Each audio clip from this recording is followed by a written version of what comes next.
It gives me immense pleasure to welcome you all to this third session of the 2-week online refresher course on holistic empowerment for stress management, a multidisciplinary approach integrating literature, arts, social sciences. Today we have with us in this session professor Anand Prakash sir. साहित्य और cinema हमारे मन के भावों को समझने और तनाव कम करने में मदद करते हैं। कहानियाँ, कविताएं और फिल्में हमें सोचने, महसूस करने और मन को हल्का करने का मौका देती हैं, जिससे तनाव से राहत मिलती है। हमारे आज के तकनीकी सत्र साहित्य, सिनेमा और तनाव प्रबंधन के वक्ता हैं professor Anand Prakash sir. I welcome you, sir, to this session. We are looking forward to your dialect, sir. We already enjoyed the inaugural session and looking forward to more inputs from this session. Sir, मनोविज्ञान के क्षेत्र में एक प्रतिष्ठित शिक्षाविद और शोधकर्ता हैं। आपका अकादमिक अनुभव 4 दशकों से भी अधिक का रहा है।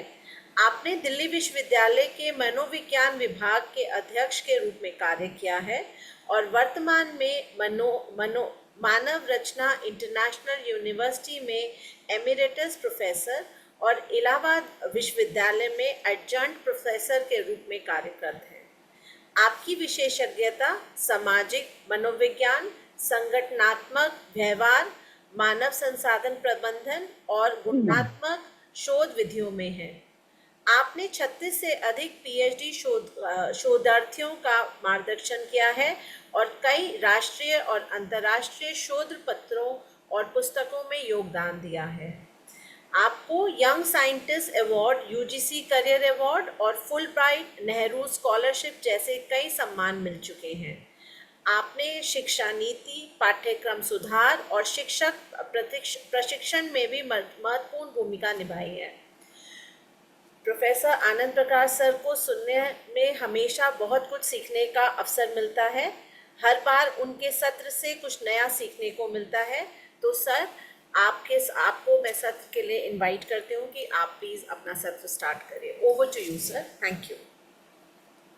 Thank you, Rusranjali, and thanks again to college. विशेष रूप से ज्ञानतोष जी को बहुत बहुत धन्यवाद। वो करीब करीब आधा दिन मुझे बुलाने का जोखिम उठा लिया उन्होंने। विषय जिस पर मैंने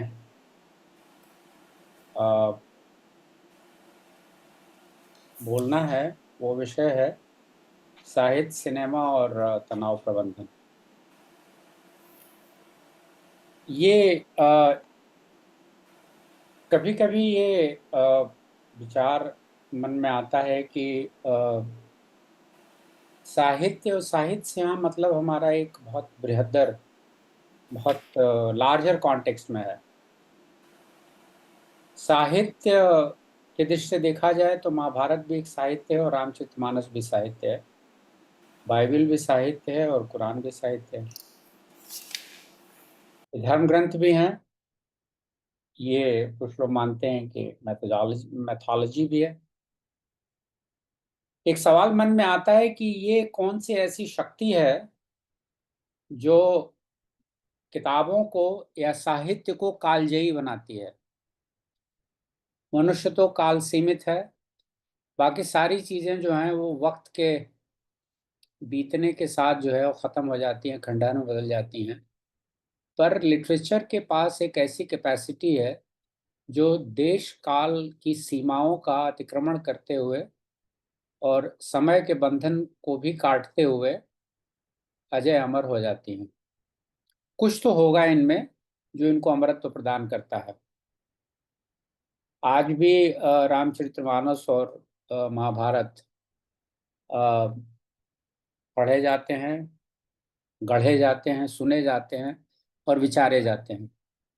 तो कुछ तो ऐसा होगा जिससे कि मनुष्य या सभ्यता को निरंतर इनसे कुछ ना कुछ मिल रहा है, क्योंकि बिना फायदे के तो लोग इतनी चीजों को लंबा जिंदा नहीं रखते हैं। समाज, समुदाय और सभ्यता को कुछ ना कुछ तो इससे मिलता होगा। तो क्या मिलता है जिसको कि हम आज जान सकते हैं, और ये मिलना हमें आज के समय में क्या मदद करता है, ये जानना ज़रूरी है। और ख़ास तौर से लिटरेचर, पोइट्री, सिनेमा और थिएटर, ये चार चीज़ें इसके बारे में हैं। इसके बारे में सोचते हुए, तैयारी करते समय मेरे पास कच्चा माल काफ़ी हो गया है।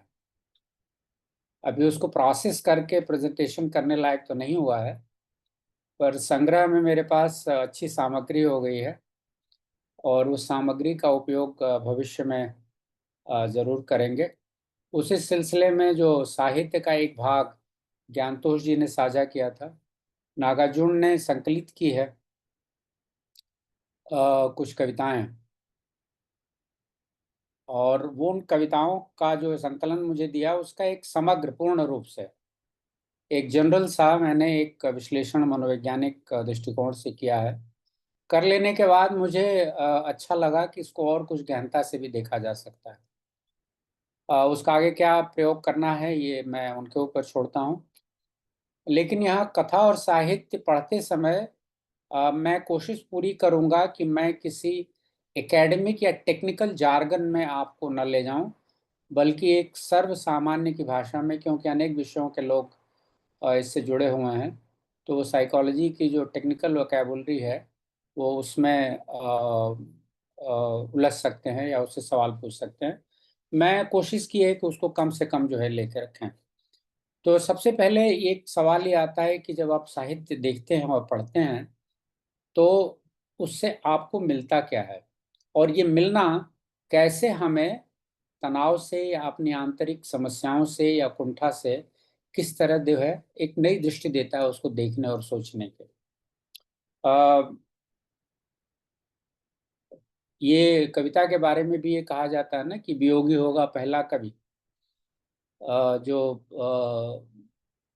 भृतहरि के बारे में भी जो है वो कहा जाता है कि कुछ ना कुछ जो है संकट, कुछ ना कुछ क्राइसिस और कुछ ना कुछ कठिनाई नई रचना को, नए विचार को और नई संपत्तियों को जन्म देती है। तो जो बात पहले भी कही जा रही थी कि तनाव है, पर तनाव फंक्शनल है, उपयोगी है या बहुत हानिकारक है, इस पर एक विचार दृष्टि देने की आवश्यकता है। और कभी कभी ये भी सूझने की जरूरत होती है कि ये तनाव हुआ है तो इसमें मेरे लिए संदेश क्या है, what is the message that I am not getting. और जिन लोगों ने इस मैसेज को समझ लिया है, उन लोगों ने कुछ नई बात, नई सोच, नई दिशा और नई कल्पनाएं जरूर जो है सिंचित की हैं। सबसे पहला काम ये करता है जब आप तनाव में होते हैं तो और साहित्य की तरफ देखते हैं या साहित्य पढ़ते हैं, तो आपको साहित्य चिंता से दूर ले जाता है। तो एक ऐसी दुनिया में ले जाता है जो दुनिया आपकी है, नहीं भी है, मिलती जुलती है या साझे की दुनिया है। तो चिंता से दूर ले जाना एक ये पहला इसका बहुत इंपॉर्टेंट फंक्शन है। दूसरा बड़ा इंपॉर्टेंट इसका काम है कि जब आप उसके चरित्र, साहित्य के चरित्र से जब आप पहचान अपनी स्थापित करते हैं, तो उसके माध्यम से हमारे मन के अंदर जो निरंतर संघर्ष चल रहे होते हैं, जैसे पहला संघर्ष तो भावना और बुद्धि का ही संघर्ष है, जिसको आम भाषा में दिल और दिमाग का संघर्ष करते हैं। दिल कुछ और कहता है, दिमाग कुछ और कहता है, दिमाग कुछ और कह रहा है, दिल कुछ और कह रहा है। ये बिल्कुल वैसा ही संघर्ष है जो शताब्दियों से लोगों के मन में होता आ रहा है। अर्जुन को भी यही हुआ था कुरुक्षेत्र में। लड़ना है, खड़े हो गए लड़ने के लिए, देखने के बाद लगा कि नहीं लड़ना है।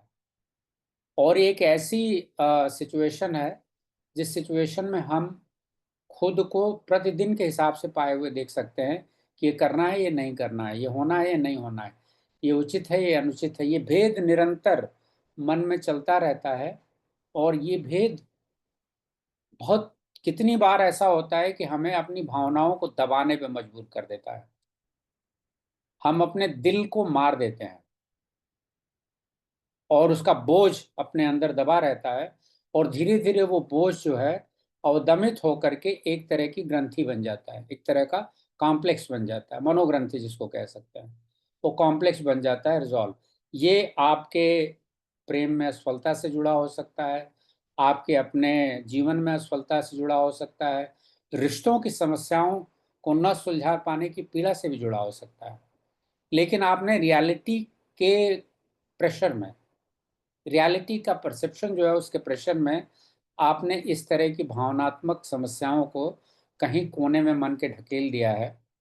लेकिन मन एक ऐसी डिजिटल डिस्क है जो साइकोलॉजी के हिसाब से हमें देखते हैं, जिसमें चीज़ें ख़त्म नहीं होती। जैसे डिजिटल फुटप्रिंट कभी ख़त्म नहीं होते हैं। ठीक है, हम अपने व्हाट्सएप से एक मैसेज जो है डिलीट कर देते हैं, इसका हमें मतलब नहीं हुआ कि वो हमेशा के लिए डिलीट हो गया। हम सभी जानते हैं कि वो कहीं ना कहीं सर्वर में पड़ा हुआ है।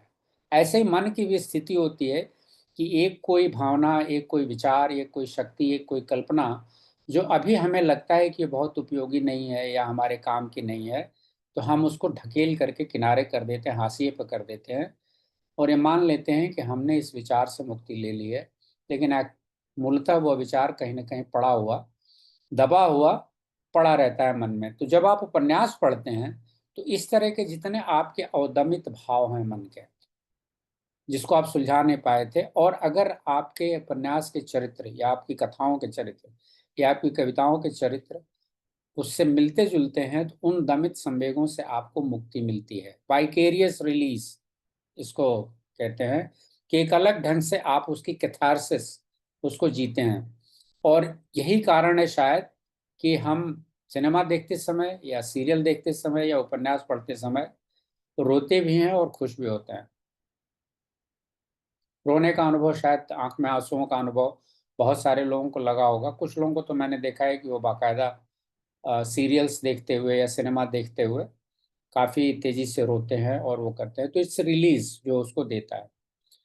तीसरा बड़ा इंपॉर्टेंट बात है कि अपने जीवन के बारे में एक नई सूझ, नए विचार से वो परिचित होता है। नई सूझ, नई इंसाइट उसको मिलती है कि इस समस्या का समाधान ऐसे भी किया जा सकता है करने के लिए।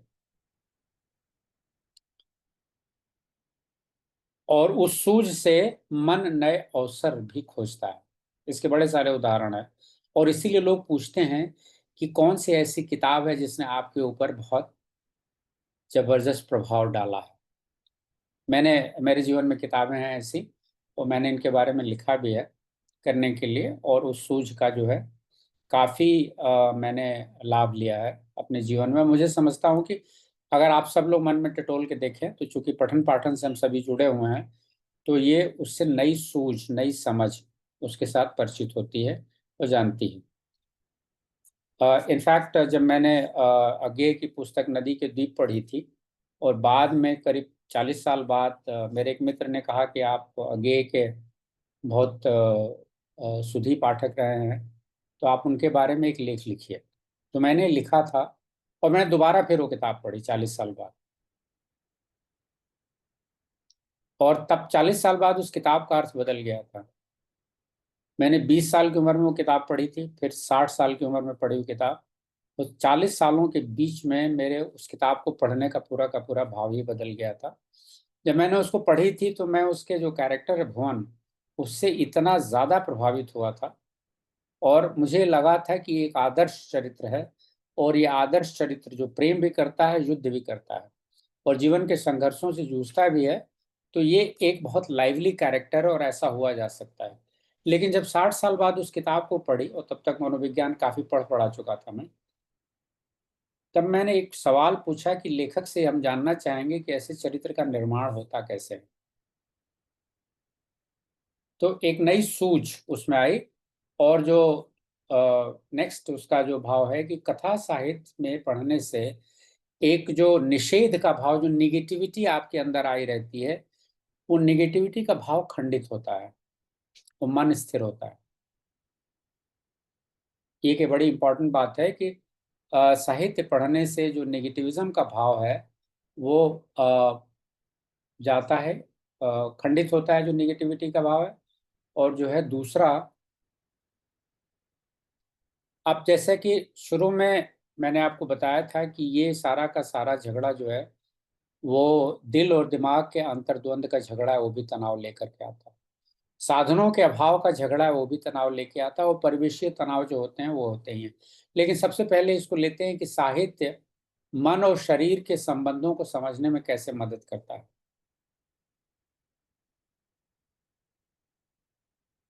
ऐसी बहुत सारी कविताएं हैं, अगर आप ध्यान से देखें।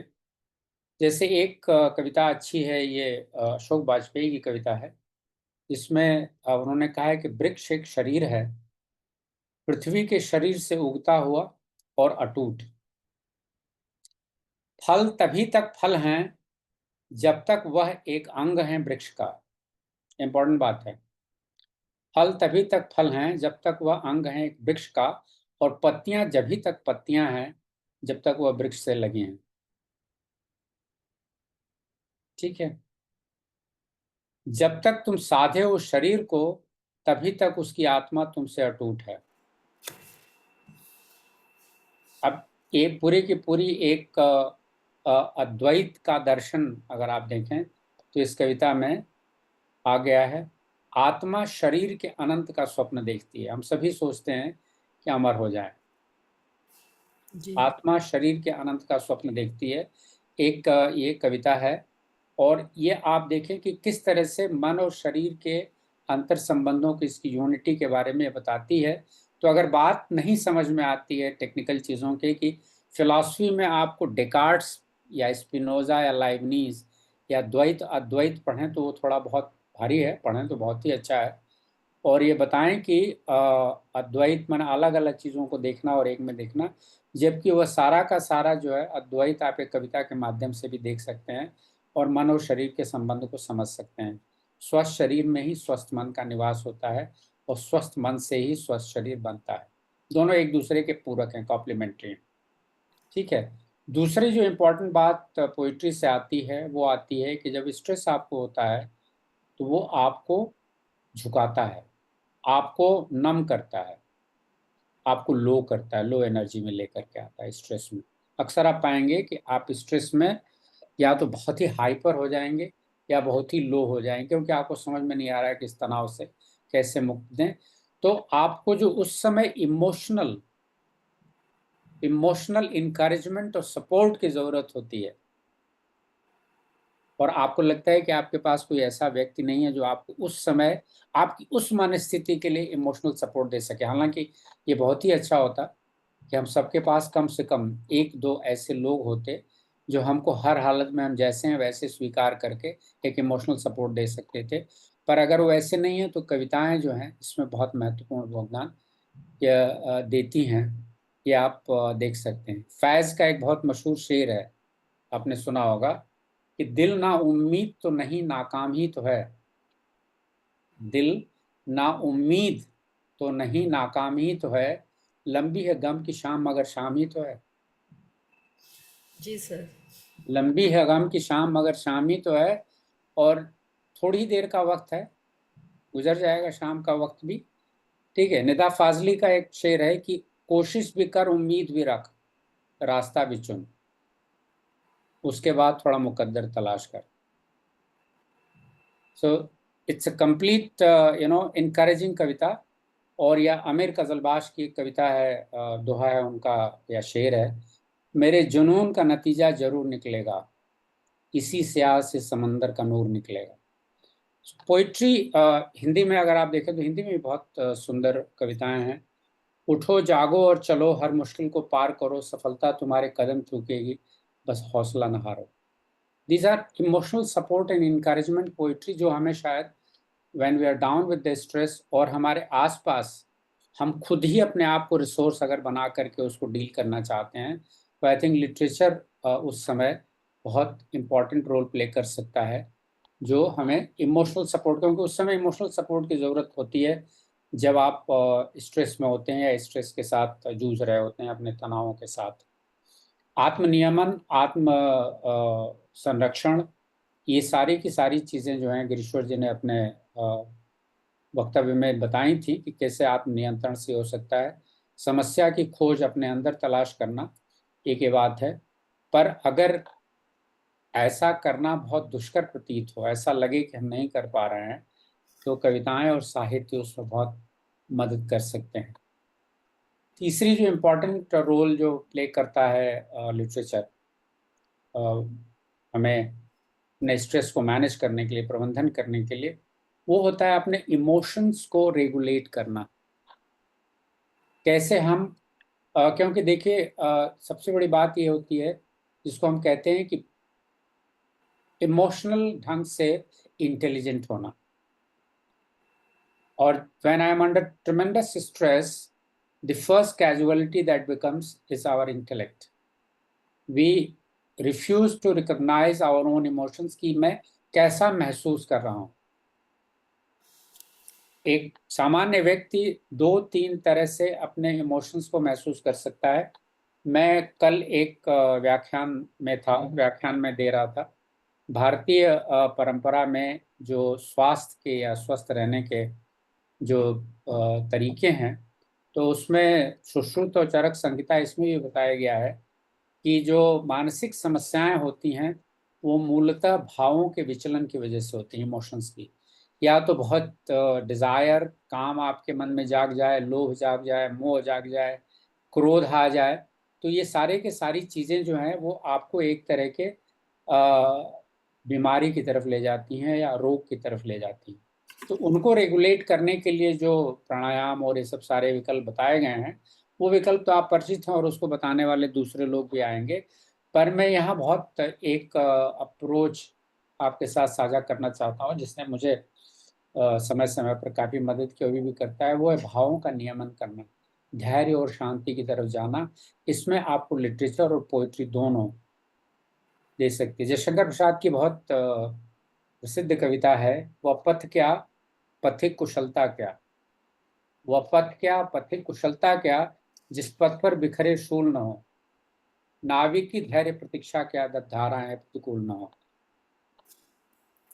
ठीक है, वो कहते हैं ना कि बहती धार के साथ तो मुर्दे बहते हैं, पर धारा के विपरीत जीवित व्यक्ति ही बह सकता है। तो जब जीवन की परिस्थितियां कठिन होती हैं, मुश्किल होती हैं, तो उस समय थोड़े धैर्य की आवश्यकता होती है। ये उपदेशात्मक भाव से मैं नहीं बता रहा हूँ, इसको सिर्फ मैं इस भाव से बता रहा हूँ कि जब इसकी तलाश करना हो तो हमारे आसपास जो ज्ञान का भंडार है साहित्य का, उसको आप देख सकते हैं। जो पांचवा बड़ा इम्पोर्टेंट कंट्रीब्यूशन है लिटरेचर का इसको जानने और समझने में, वो है कि कैसे हम अपनी इमेजिनेशन और फैंटेसी। देखिए, मनुष्य एक अकेला ऐसा प्राणी है जिसके पास कल्पना की शक्ति है, पशुओं को शक्ति नहीं प्राप्त है।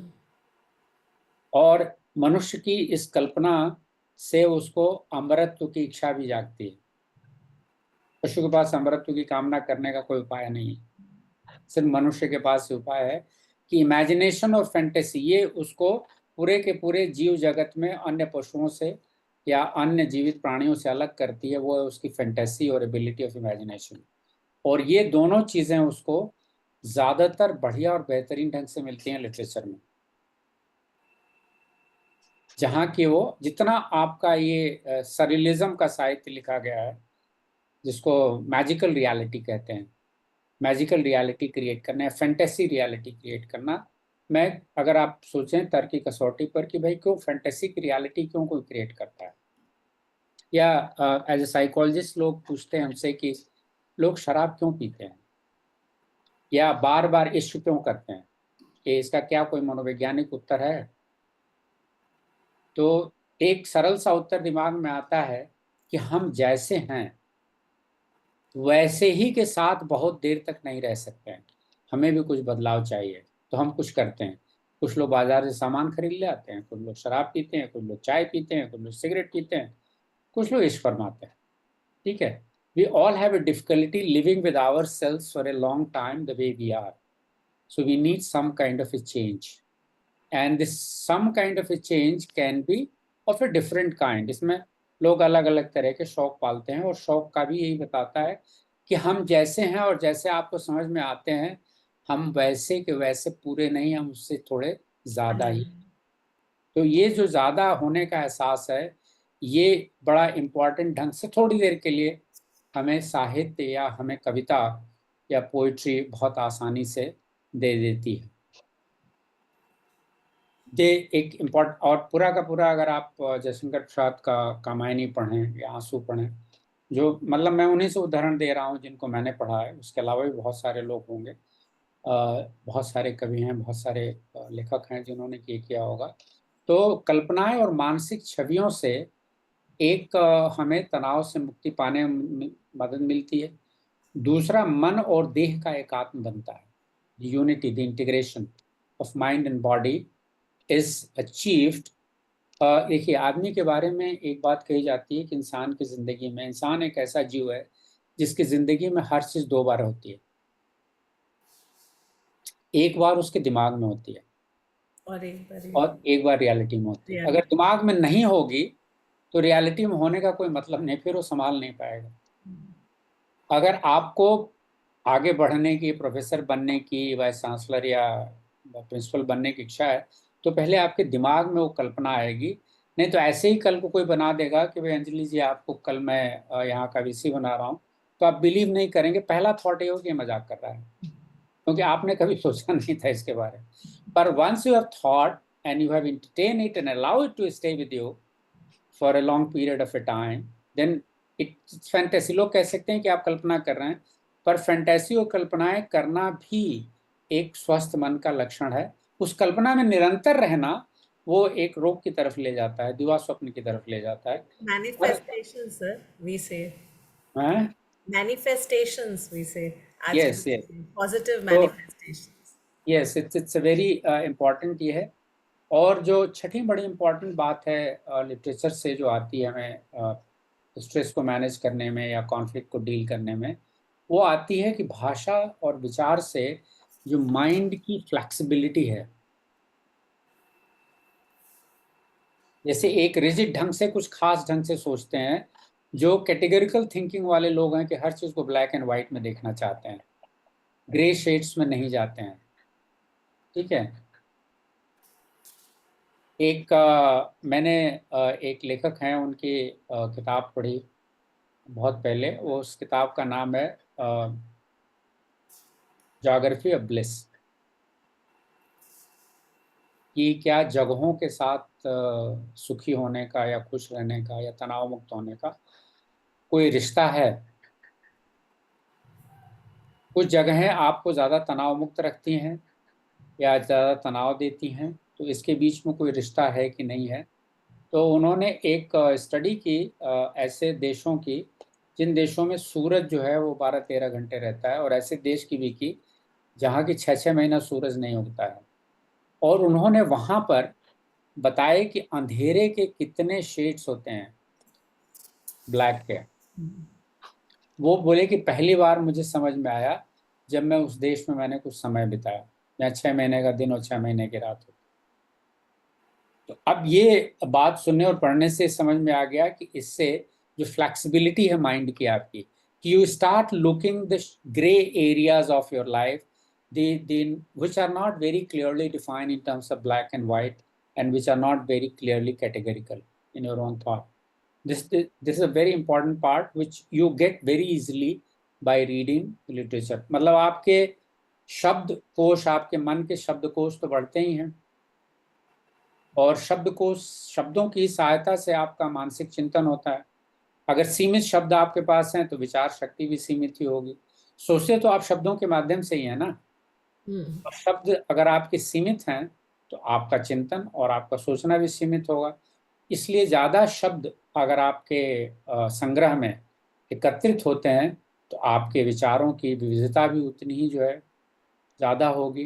तो साहित्य, कविता, लेख, कहानियां, ये सारे के सारे आपकी शब्द संपदा को संवर्धित करते हैं। और इसका फायदा ये होता है कि हमारी थिंकिंग में काफी फ्लैक्सिबिलिटी रहती है, कि एक चीज ऐसे है, ऐसी ही होनी है। और जब तक ये ऐसे नहीं होती है, तो जो साइंस का फंडामेंटल प्रिंसिपल है इक्विफाइनलिटी का, कि आप उसी सत्य के ऊपर अलग अलग रास्तों से पहुंच सकते हैं। इक्विफाइनलिटी प्रिंसिपल बहुत ही फेमस प्रिंसिपल है। तो आप इक्विफाइनलिटी में, मतलब एक सत्य को पाने के लिए सिर्फ एक ही मार्ग नहीं है, अनेक तरह के मार्ग हैं। श्रीमद् भगवत गीता में भी यही कहा गया है कि भाई जो है मार्ग हैं। और जब मैं उसको बहुत ध्यान से देखता हूँ एक मनोवैज्ञानिक के नाते, कि जो 3 मार्ग उसमें बताए गए हैं, ज्ञान मार्ग, भक्ति मार्ग और कर्म मार्ग, वो बेसिकली साधारण भाषा में करें तो वो यही है कि एक मार्ग भाव का मार्ग है, इमोशंस का, एक मार्ग इंटेलेक्ट का मार्ग है और एक मार्ग एक्शन का मार्ग। ठीक है। तो दिमाग से या तो चीजों को आप सॉल्व करें, भावनाओं से सॉल्व करें या विचारों से सॉल्व करें, लेकिन इसको अलग अलग स्वतंत्र मार्ग देखने के बजाय आप इनके अंतर संबंधों की तरफ देखें। तो भावना, विचार और क्रिया, यह तीनों अगर एक साथ आपके साथ हैं और आपके नियंत्रण में है, तो आपका तनाव जो है बहुत ही कम होगा। और एक साथ ये नियंत्रण में कैसे आती हैं, इसके बड़े तरह के उपाय जो है साहित्य में देखने को मिलते हैं, जो इसको किया जा सकता है, और जिसको अर्जुन का विषाद कहते हैं। जहाँ की हम लोग मानते हैं कि कृष्ण जो है सबसे आर्किटाइपल काउंसलर है, वो अर्जुन के काउंसलर थे। और देखिए, काउंसलर का एक मुख्य काम है, उस प्रतिमा से हम इतनी बात सारे शिक्षक सीख सकते हैं कि जब अर्जुन एक वॉरियर के रूप में आता है, या विद्यार्थी हमारे पास एक वॉरियर के रूप में आता है और कहता है कि ये चीज़ में मेरा मन नहीं लग रहा है, मुझे लड़ने का मन नहीं है, लड़ने का एक प्रतीक है कि मैं संघर्ष से भागना चाहता हूँ, तो उस समय उसको विकल्प, ये नहीं कह देना कि नहीं तुम्हारी, अर्जुन कहते कि अच्छा तू बैठ, घर में लड़ लेता हूँ, चक्र उठाते और सबको मार डालते सुदर्शन चक्र। पर एक अच्छा काउंसलर, एक अच्छा अध्यापक कभी जो है वो उसको प्रॉब्लम उसके हाथ पे नहीं करता है, तो सिर्फ उसको अपनी समस्या हल करने का मार्ग प्रशस्त करने के उपाय बताता है, दिशा बताता है, दिशा बोध कराता है उसको कि देखो इस दिशा में चलना तुम्ही को है, समस्या तुम्हारी है, सॉल्व भी तुम्ही को करना है, हमारा काम है उसको मदद करना ताकि तुम अपनी समस्या का समाधान कर सको। और इसमें साहित्य, लिटरेचर और कविता, ये दोनों जो है बहुत ही मदद करती हैं। और अक्सर आप ने देखा होगा कि भारतीय परंपरा में, ज्ञान परंपरा में हमेशा श्रोता एक समस्या उत्पन्न करता है। जो कठोपनिषद में, चाहे वो नचिकेता का संवाद हो, बात श्रवा अपने पिता से, या तो पूछता है कि भाई मृत्यु क्या है, जीवन क्या है, सारे गूढ़ प्रश्न वो पूछता है और वो उसका उत्तर देने में उसकी कथाएं जो है सुनाते हैं। तो ये साहित्य उसी के रचा हुआ है। तो तनाव की समस्या और तनाव के बहुत लोगों ने इसको कैथारसिस का एक बहुत अच्छा अप्रोच माना है कि कैसे जो है भाषा, विचार और मन की तन्यशीलता जो है, फ्लैक्सिबिलिटी है, तन्यशील विचार हैं, फ्लैक्सिबल थॉट्स हैं, और फ्लैक्सिबल थॉट से हमें स्ट्रेस से मदद मिलने में, उसको दूर मिलती है करने के लिए। ये साहित्य मूलतः अगर एक शब्द में हम परिभाषित करें, खासतौर से उपन्यास और कविता, हालांकि कविता के बारे में एक और बहुत महत्वपूर्ण कथन है कि कविता जो है वो कहे और अनकहे के बीच में चलने वाली धारा है। बहुत कुछ है कहा गया है, पर बहुत कुछ ऐसा है जो अनकहा है। जब भी हम सोचते हैं तो लगते हैं कि भाई जीवन तो हमने जी लिया, पर बहुत कुछ ऐसा है जो जीने से रह गया। तो कहे और अनकहे में, जिए और अनजिए के बीच में जो छोटा सा एक पथ है, मार्ग है, कविता वहीं चलती है और तनाव भी जो है वहीं निवास करता है।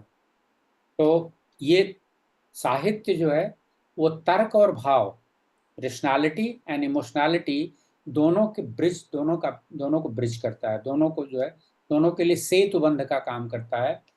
इमोशन और रीजन का, इमोशन एंड रीजन का conflict is considered to be the very very stress provoking conflict. सहानुभूति और तर्क का जो एकीकरण है, यह चिंतनशील, या जिसको कहते हैं ना थॉट प्रोवोकिंग, या थॉट को इवॉल्व करने में मदद करता है। ये नेक्स्ट जो दूसरा इसका पॉइंट है कि कोई भी लिटरेचर है या कोई भी कहानी है, हर कहानी का एक नैतिक आधार होता है, एक मॉरल ऑर्डर होता है, और उस मॉरल ऑर्डर में क्या सही है और क्या उचित है, क्या गलत है, इसका भाव हर साहित्य स्थापित करता है। कोई भी साहित्य जो नैतिकता के पैमाने पर खरा नहीं उतरता है, वो साहित्य का कोई बहुत जीवन नहीं होता है, वो बहुत जल्दी जो है खत्म हो जाता है। भाव क्या क्या सीखते हैं हम साहित्य पढ़ते हैं? हम सबसे इम्पोर्टेंट भाव सीखते हैं कि हम कैसे दूसरों की भावनाओं के साथ जुड़ें, एम्पैथी जिसको हम कहते हैं। यहाँ पर आप अंतर रखिएगा, मैं सहानुभूति की बात नहीं कर रहा हूँ, मैं समानुभूति की बात कर रहा हूँ। समान अनुभूति करना, जो आपका चरित्र या जो साहित्य का चरित्र जो महसूस कर रहा है, वही चीज आप भी महसूस कर रहे हैं, उसी के जैसे समानुभूति हो रही है आपको, और आप थोड़ी देर के लिए वो चरित्र बन जाते हैं जिस चरित्र के बारे में आप पढ़ रहे होते हैं। ये कि बहुत दूसरी बड़ी इंपॉर्टेंट चीज का इवोल्यूशन होता है साइकोलॉजिकली, जिस पर रिसर्च स्टडीज ने इंडिकेट किया है कि जो आपकी विवेकशीलता है, आपका एक तरह का इंट्यूशन है, जो कहते हैं ना अंतरात्मा की आवाज, या आपका इंट्यूशन जो है, उसका उसका वो बहुत ही अच्छे से पॉलिश होता है, बहुत ही अच्छे से निखरता है। और तीसरी चीज इंपॉर्टेंट है, वो एथिक्स, नीति। नीति का, उचित अनुचित का, सही का गलत का भेद जो है, वो साहित्य हमेशा मेंटेन करता है, और साहित्य के कालजयी होने की एक ये भी कारण है। तो ये तीन तरह के इमोशंस, सिंपैथी की एबिलिटी, आपके इंट्यूशन की एबिलिटी, आपकी एथिक्स और मॉरल रीजनिंग, ये इमोशनली आपको एनरिच करते हैं। और जो बुद्धि, जो इंटेलेक्ट का विकास होता है लिटरेचर पढ़ने से, जो रिसर्च स्टडीज जिन लोगों ने किया उन्होंने बताया है कि एनालिसिस करने की क्षमता, विश्लेषण करने की क्षमता। तो अगर आपको जीवन में तनाव है तो उस तनाव को समझ कैसे रहें? पहला रिएक्शन तो यही होता है कि हमें नहीं करना है, ये कष्टदायी मार्ग है। क्यों नहीं करना है? समझते हैं क्यों नहीं करना है।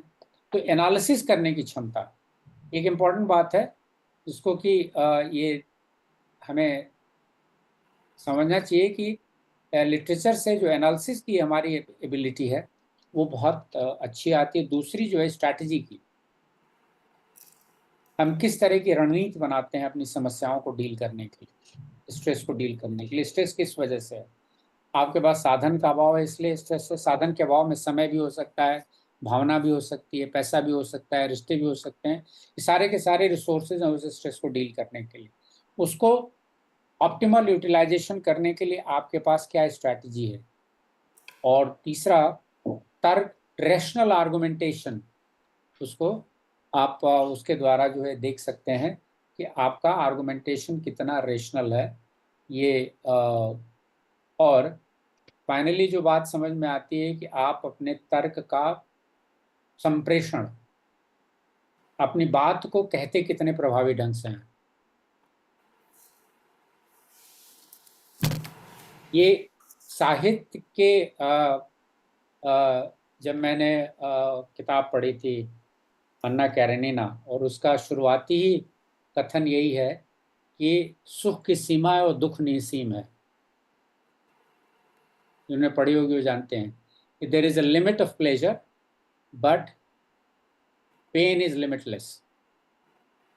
सुख सबके एक जैसे हैं पर दुख सबका अलग अलग होता है। सुख में सबको स्वास्थ्य चाहिए, पैसा चाहिए, संबंध चाहिए, प्रॉपर्टी चाहिए, बोला ये सब करीब करीब डिफाइन है, प्लेजर के सोर्सेज डिफाइन है, पर पेन सबका इंडिविजुअल है, सबका पर्सनल है। इसलिए लोग कहते हैं कि दुख में जो साथ देता है वही मित्र है। और इस बात का अगर विश्लेषण आप करें तो दुख में साथ देने वाला मित्र क्यों है? क्योंकि वो आपकी निजता, आपकी एकांतता और आपकी विशिष्टता के साथ खड़ा है। वो अपने आप को डिफरेंट महसूस करते हुए भी तभी हम मान सकते हैं कि वो ये है। और ये सारी थॉट प्रोसेस कहाँ से ओरिजिनेट की है? उस लिटरेचर को पढ़ने से ओरिजिनेट की है, जो हमें समृद्ध करता है। तो ये जो बयानबाजी की कुशलता है, अपनी बात को कहने का जो लाघव है, जो उसकी उसकी जो है वो चतुराई है, वो साहित्य के या साहित्य विचारकों से काफी ज्यादा मिलती हैं, क्योंकि यह प्रशिक्षित करता है और तर्क को प्रेरक ढंग से प्रस्तुत करता है। This is a very important part कि motivational, it has a very serious motivational effect the way it presents the arguments. तो ये इम्पॉर्टेंट कंट्रीब्यूशन है लिटरेचर का, पोएट्री का, जो और इसके इम्पॉर्टेंट जो कल्मिनेशंस हैं वो उसको साहित्य और लिटरेचर में एक देखें कि जो है वो भावना की अंतरधारा को अगर आप पहचानना चाहते हैं कि एक ही व्यक्ति के अंदर भावना की अंतरधारा बह रही है, तो उसके लिए आपको रामचरितमानस और महाभारत से बढ़िया साहित्य जो है वो मिलना मुश्किल है। भावनात्मक अंतरधाराओं को पहचानना, यह गलत है और सही भी है। दो चीजें अगर आपके पास हैं कि ये गलत है और ये सही भी है, ठीक है, दोनों एक साथ कैसे चल सकती हैं? तो इसको चलाने के लिए दो स्तरों पर चीजों को जो है कैसे उसमें विवादित किया गया है कि अगर ये गलत है तो नियमों के उल्लंघन की वजह से गलत है, युद्ध के नियमों का उल्लंघन हुआ इसलिए गलत है। लेकिन किसी बड़े सिद्धांत की, न्याय के सिद्धांत का प्रतिपादन करना है इसलिए जस्टिफाइड है। और ये अंतर विरोध संभालने की जो कैपेसिटी है, ये भारतीय मन की विशेषता है, अद्भुत विशेषता है, और इसको साहित्य में बहुत अच्छे से उकेरा गया है। आप द्रोणाचार्य का वध कराते हैं झूठ बोल करके, लेकिन जस्टिफाइड इस बात के ऊपर है कि इससे न्याय की स्थापना होनी जरूरी है। तो न्याय एक ब्रॉड प्रिंसिपल है, और जो नियम है वो युद्ध का नियम है जो तात्कालिक है। तो तात्कालिकता के आवरण में सिद्धांतों की रक्षा करने का जो हिसाब है वो उसको देखना और समझना, और इससे बहुत सारी इंसाइट मिलती हैं। तो ये भावनात्मक की जो अंतरधारा है जो अंदर बह रही है, और इसको जानना और पहचानना, ये साहित्य इसमें बहुत अच्छे से मदद करता है। और यह भी उसमें बताता है कि आप भावनात्मक सत्यों को खारिज किए बगैर निर्णयों को तर्कसंगत बना सकते हैं। आप मानते हुए कि हाँ भाई मैं इस बात को लेकर के इमोशनल था और इमोशनल होना अच्छा डिसीजन नहीं देता है, लेकिन इमोशन की वजह से ही आप अच्छे डिसीजन पर पहुंचे, ये इम्पॉर्टेंट बात है। और इसके लिए उदाहरण आपको द्रौपदी का क्रोध देख सकते हैं, या कृष्ण का क्रोध देख सकते हैं, या अर्जुन का विषाद देख सकते हैं जो साहित्य में है। या सब कुछ के बावजूद रावण का वध करने के बाद राम जो है वो उसको ज्ञानी भी मानते हैं और कहते भी हैं कि जा करके रावण से ज्ञान प्राप्त करो क्योंकि उसको सब वेदों का ज्ञान है। तो ये दोनों चीज़ों को संभालना आपको आना चाहिए। आप किसी से इतनी घृणा भी नहीं कर सकते हैं कि आप उसके साथ संवाद न कर सकें, घृणा करते हुए भी उसको, उसकी निंदा करते हुए भी उससे संवाद करने की क्षमता रखना, ये एक अंतर विरोध, क्योंकि ह्यूमन माइंड में वो कैपेसिटी है विरोधाभासों का सामंजस्य करने के लिए। जो कहते हैं ना कि मैनेजिंग द कॉन्ट्रडिक्शंस और स्ट्रेस, जिस व्यक्ति को कॉन्ट्रडिक्शंस मैनेज करने की जितनी क्षमता होगी वो उतना बढ़िया ढंग से अपने स्ट्रेस को जो है मैनेज कर लेता है। और इसको कुशलता प्रदान करती है, मतलब साहित्य का अनुशीलन जो है इस बात की कुशलता प्रदान करता है, और वार्ताकार को एक क्षमता देता है कि वह इसको अच्छे ढंग से प्रेषित कर सके, इसको अच्छे ढंग से बता सके। उदाहरण आप देना चाहते हैं, मैं गांधी का उदाहरण दे सकता हूँ। जब प्रिटोरिया से, जोहानिसबर्ग से प्रिटोरिया जा रहे थे और उनको निकाल के फेंक दिया गया, ये उनकी अपनी व्यक्तिगत पीड़ा थी, लेकिन इस पीड़ा की प्रस्तुति उन्होंने मनुष्यता के समस्या के बारे में बता दी कि ये बेसिकली अपार्थाइड की समस्या है, दूसरे मनुष्य को हीनतर मानने की समस्या है। व्यक्तिगत पीड़ा को विशाल पीड़ा में कैसे जो है आप बदल सकते हैं, इसका अद्भुत उदाहरण है। तो पर्सनल पेन और बहुत सारे तरह के जो सोशल ट्रांसफॉर्मेशन और चेंज हुए हैं उसमें लोगों ने अपने पर्सनल पेन को, जो इमोशनल है, कह सकते थे भाई तुम्हें निकाल के फेंक दिया गया, बहुत लोगों को निकाल के फेंक दिया गया डिब्बे से, ठीक है, तुम जाओ अपना निपटो अपने ढंग पर। उन्होंने कहा कि नहीं, मैं इसको सबकी समस्या बना देता हूँ। और अच्छा नेता वही होता है जो अपनी समस्या को सबकी बना देता है। क्या ज्ञान तो जी, सही बात है ना? अच्छा प्रिंसिपल वही है जो अपने चैलेंज को पूरे कॉलेज का चैलेंज बना दे। और ये साहित्यकार हैं, इनके पास इसकी अंतर्दृष्टि जो है कुछ ज्यादा ही है, जिसको कि एक बता सकते हैं वो कर सकते हैं। और दो तरह के उपन्यासों का, दो तरह के लेखों का मैं उदाहरण देना चाहूंगा जिनको मैंने थोड़ा बहुत पढ़ा है। एक तो अज्ञेय के उपन्यास और दूसरे निर्मल वर्मा के। जो इसमें, क्योंकि इनके पात्र अक्सर भ्रम, अलगाव और निराशा की भावनाओं से जूझते हैं, और सारे सोर्सेज हैं स्ट्रेस के, भ्रम, निराशा और अलगाव, इनको जो है अक्सर होता रहता है। और अज्ञेय उसको चुनौती के रूप में देखते हैं। और चाहे वो शेखर एक जीवनी हो या नदी के द्वीप हो, दोनों में उनका जो मुख्य पात्र है शेखर या भुवन, इन दोनों को वो युद्ध के मैदान और प्रेम, इन दो तरह के विरोधाभासी स्थितियों में अक्सर उनको आपने देखा। और ये उस तनाव को एक चुनौती के रूप में देखते हैं, और जिसको व्यक्ति अपनी पहचान और उद्देश्य की तलाश के रूप में उसका समाधान खोजता है। जीवन का क्या उद्देश्य है और उसका कैसे तनाव। तो तनाव में आया हुआ व्यक्ति, उनका पात्र, किस प्रकार से अपने अलगाव, भ्रम और अपनी पहचान के संकट को वह अपनी नई पहचान स्थापित करके नए तरह के उद्देश्यों की तलाश करके उसको देता है, उसका एक बहुत बढ़िया, और अगर वो आपके लिए प्रेरणादायी है तो एक अच्छा रोल मॉडल वो बन सकता है अपनी समस्या के लिए। ये जीवन का अर्थ तनाव और संघर्षों का सामना करने में अपने उद्देश्य को पूरा करता है। Somebody is born to fight, to win a war. Somebody is right to stay away from the war. तो ये जो ये आप उनके चरित्रों में देख सकते हैं। जबकि निर्मल वर्मा में ये सारे के सारे तनाव और संघर्ष उसकी मनोवैज्ञानिक और सामाजिक कारकों से उत्पन्न होते हैं। ये एक ग्लोबल सा एक मैं पर्सपेक्टिव दे रहा हूँ, जो उसमें आप जानने वाले लोग हैं उस पर सवाल पूछ सकते हैं। और जबकि निर्मल वर्मा के अक्सर पात्र जो हैं वो एक अलगाव और शहरीकरण के प्रभावों से जूझते हैं। अलगाव और शहरीकरण का जो प्रभाव है, जो व्यक्ति को बदल सकता है और उसको अपनी आसपास की दुनिया से जुड़ने के लिए मजबूर करता है। तो एडेप्टेशन या अनुकूलन पर उनके पात्रों का ज्यादा जोर है। अब निर्भर करता है कि आपका आइडेंटिफिकेशन अज्ञेय के पात्रों से या निर्मल वर्मा के पात्रों से है।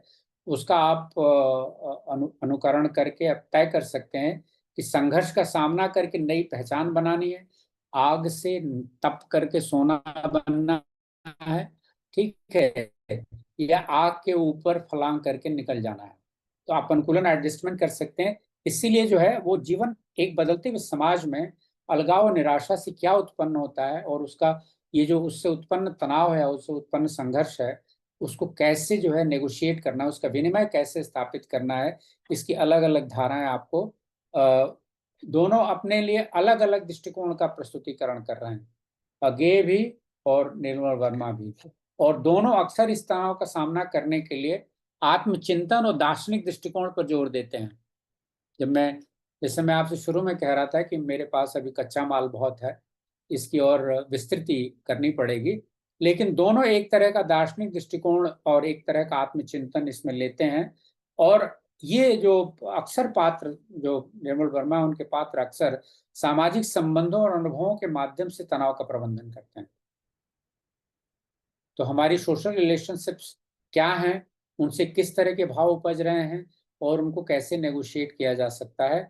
और इन्हीं लेखों के उपन्यासों से तनाव एक बहुआयामी अनुभव बन जाता है, और इनका सारा जो है रचना कर्म इसी तनाव के दौरान निकल करके जो है वो हमारे सामने आता है। जिसको कि और उसका एक इम्प्लीकेशन ये भी आता है कि शायद यह भी एक तरीका है तनाव और उसको जुड़ने का, कि खड़े हो जाएं, उसका सामना करें, उसका विश्लेषण करें, और उससे निकलने का मार्ग उसी में से निकलेगा जिसमें वो हुआ है। तो ये साहित्य को संक्षेप में साहित्य और कविता को पढ़ने से ये चीज़ें जो हैं इसमें हमें देखने को मिल सकता है। दो उदाहरण हैं, कविताएं मैंने आपको बताई, चाहे वो यशकर प्रसाद की कामायनी हो या दूसरी कविताएं। अब इसके आते हैं जो दूसरा इसका पक्ष है आज के वक्तव्य का, दूसरे पक्ष में आता है सिनेमा और तनाव प्रबंधन। इसमें चूंकि और भी बहुत सारे हैं और ये अवसर नहीं है, नहीं तो एक जो इसका सबसे पहला ये जो है कि व्हाट साइकोलॉजिकल सेटिस्फैक्शन और what psychological relaxation you get by watching movie, a film, a good film. और वो आप उसको मनोरंजन मान सकते हैं कि एक तरह का इंटरटेनमेंट है, मन का रंजन जो करता है, मन को जो है वो थोड़ा बहलाता है। तो एक तरह का ये रिलैक्सेशन। दूसरा जो एक तरह का ये सामाजिक संबंध का भी चित्रण है। देखिए, साइकोलॉजिस्ट का एक पूरा वर्ग ये मानता है, मनोवैज्ञानिकों का बहुत धारा है उसके ऊपर, कि दो ही वजह है आदमी को जिंदगी जीने की। पहली वजह यह है कि वो कुछ तरह की भावनाओं को जीना चाहता है, और दूसरी वजह यह है कि कुछ तरह की भावनाओं को जीने से बचना चाहता है। तीसरा, उसके जीने को कोई कारण नहीं है। This is the so what are the feelings which I want to experience in my life? This is the one reason. So I want to feel great, I want to feel light, I want to feel this, I want to feel this, I need to feel this. वो आपकी list हो सकती है और उसके accordingly जो है आपका काम हो सकता है। दूसरा ये कि ये वाले अनुभव हम नहीं चाहते हैं, पीड़ा, दुख, तनाव, अलगाव, भ्रम, जो है व्यतिभ्रम, ये इनसे हम बचना चाहते हैं। तो इस वजह से जो है हम अपना जीवन जीना चाहते हैं। तो जो फीलिंग्स हम नहीं जी पाए हैं ठीक से, सिनेमा उसको कभी कभी जीने देने में मदद करता है। Yes, this is feeling possible, क्योंकि cinema is considered to be a shade better than living a real life. वो एक देता है। दूसरा जो तीसरी बात इंपॉर्टेंट है सिनेमा देखने में, कि भावनाओं की अभिव्यक्ति, जो इमोशनल कैथारसिस जिसको हम कहते हैं, जो हमारे पेंटअप इमोशंस हैं, जो दबाए अवदमित जो भावनाएं और इच्छाएं हैं, उनकी अभिव्यक्ति उनको देता है। और बहुत सारे आपको उदाहरण मिल जाएंगे जिससे कि साहित्य से या सिनेमा से आपको जो है नए तरह का मोटिवेशन मिला कि नहीं, I think there is a possibility of doing something great. So it's a motivational effect. It has energizing effect. It gives a channel for the expression of emotions, and it also tells that in what way we can relive the social relationships or the personal relationship with the people. और इससे जो है एक तरह का जिसको मानते हैं कि वाइकेरियस हीलिंग होती है, घाव भी भरता है। हीलिंग बड़ी बहुत अच्छा शब्द है ये अंग्रेजी का, घाव का भरना। और इसका अनुभव हुआ, मैं एक शोध मेरे साथ एक व्यक्ति शोध कर रहा था, एक लड़का, अभी तो खैर वो प्रोफेसर है जो। तो हमने कुछ विक्टिम्स का अध्ययन किया था, और ये हुआ था कि जो उसको आघात, मानसिक आघात और तनाव लगा था, उस मानसिक आघात और तनाव को भरने में या उसको डील करने में कौन कौन से कल्चरल फैक्टर्स उसको मदद करते हैं, योगदान करते हैं। कल्चरल फैक्टर में जो पारिवारिक संबंध हैं, जो संस्था के संबंध हैं, जो बड़े बूढ़े लोग हैं, या जो रिलीजियस है, भजन कीर्तन है, तमाम दुनिया तरह के जो उपाय कल्चरल इंस्टीट्यूशंस करते हैं, उनका कितना योगदान है। तो इसका एक दीर्घकालीन अध्ययन था। उसको इस ट्रामा के बाद जो है ये अर्थक्वेक का ट्रामा था, जिसमें उसका पूरा परिवार नष्ट हो गया था। वो सिर्फ अकेला व्यक्ति बच गया था, क्योंकि वो उस दिन बाजार गया था जिस दिन ये भूकंप आया था, बाहर था वो घर। सवाल ये हुआ कि इस अकेले व्यक्ति का जो ट्रामा है, जिसमें उसका पूरा परिवार खत्म हो गया है भूकंप में, इसको इस ट्रामा से निकलने में, इस शॉक से निकलने में कौन कौन सी चीज़ें मदद कर रही हैं। फिर हम उसके पास करीब 6 महीने बाद गए, उसके बाद फिर 13 महीने बाद 2 बार उस व्यक्ति से मुलाकात की, अलग अलग समय के ऊपर। और ये एहसास हुआ कि 13 महीने में जो उसकी 3rd मीटिंग थी उसके साथ, उस समय वो व्यक्ति काफ़ी रिकनसाइल था। पहली मीटिंग में उसने बिल्कुल बात नहीं की, वो लगातार आसमान की तरफ ताकता रहा, बिल्कुल सूखी आंखों से आसमान की तरफ ताकता रहा। 6 महीने बाद हम लोग गए तो बहुत मोनोसिलेबल्स में, 1 शब्द, 2 शब्द, 3 शब्द उसका बोलना था। पर जब तीसरी बार गए तो उसने अपनी पूरी कथा पूरे ढंग से उसमें सुनाई। तो एक बात मुझे समझ में आई कि एक तो ये है कि time is the biggest healer, जो हम सभी जानते हैं, लेकिन ऐसा क्यों कहा गया कि time is the biggest healer? देखिए, किसी घाव की ड्रेसिंग तो आप तुरंत कर सकते हैं, किसी घाव का उपचार आप तुरंत कर सकते हैं, ठीक है, घाव को आप अटेंड तुरंत कर सकते हैं, पर घाव की हीलिंग हमेशा समय के साथ ही होती है। ये बिल्कुल अचार पकने जैसा है, जब तक उसके नमक को धूप नहीं लगेगी तब तक अचार पकेगा नहीं, चाहे आप जितनी भी कोशिश कर लें। उबाल लें उसको, फिर उसमें उसका स्वाद नहीं आया। तो it is always a time consuming process.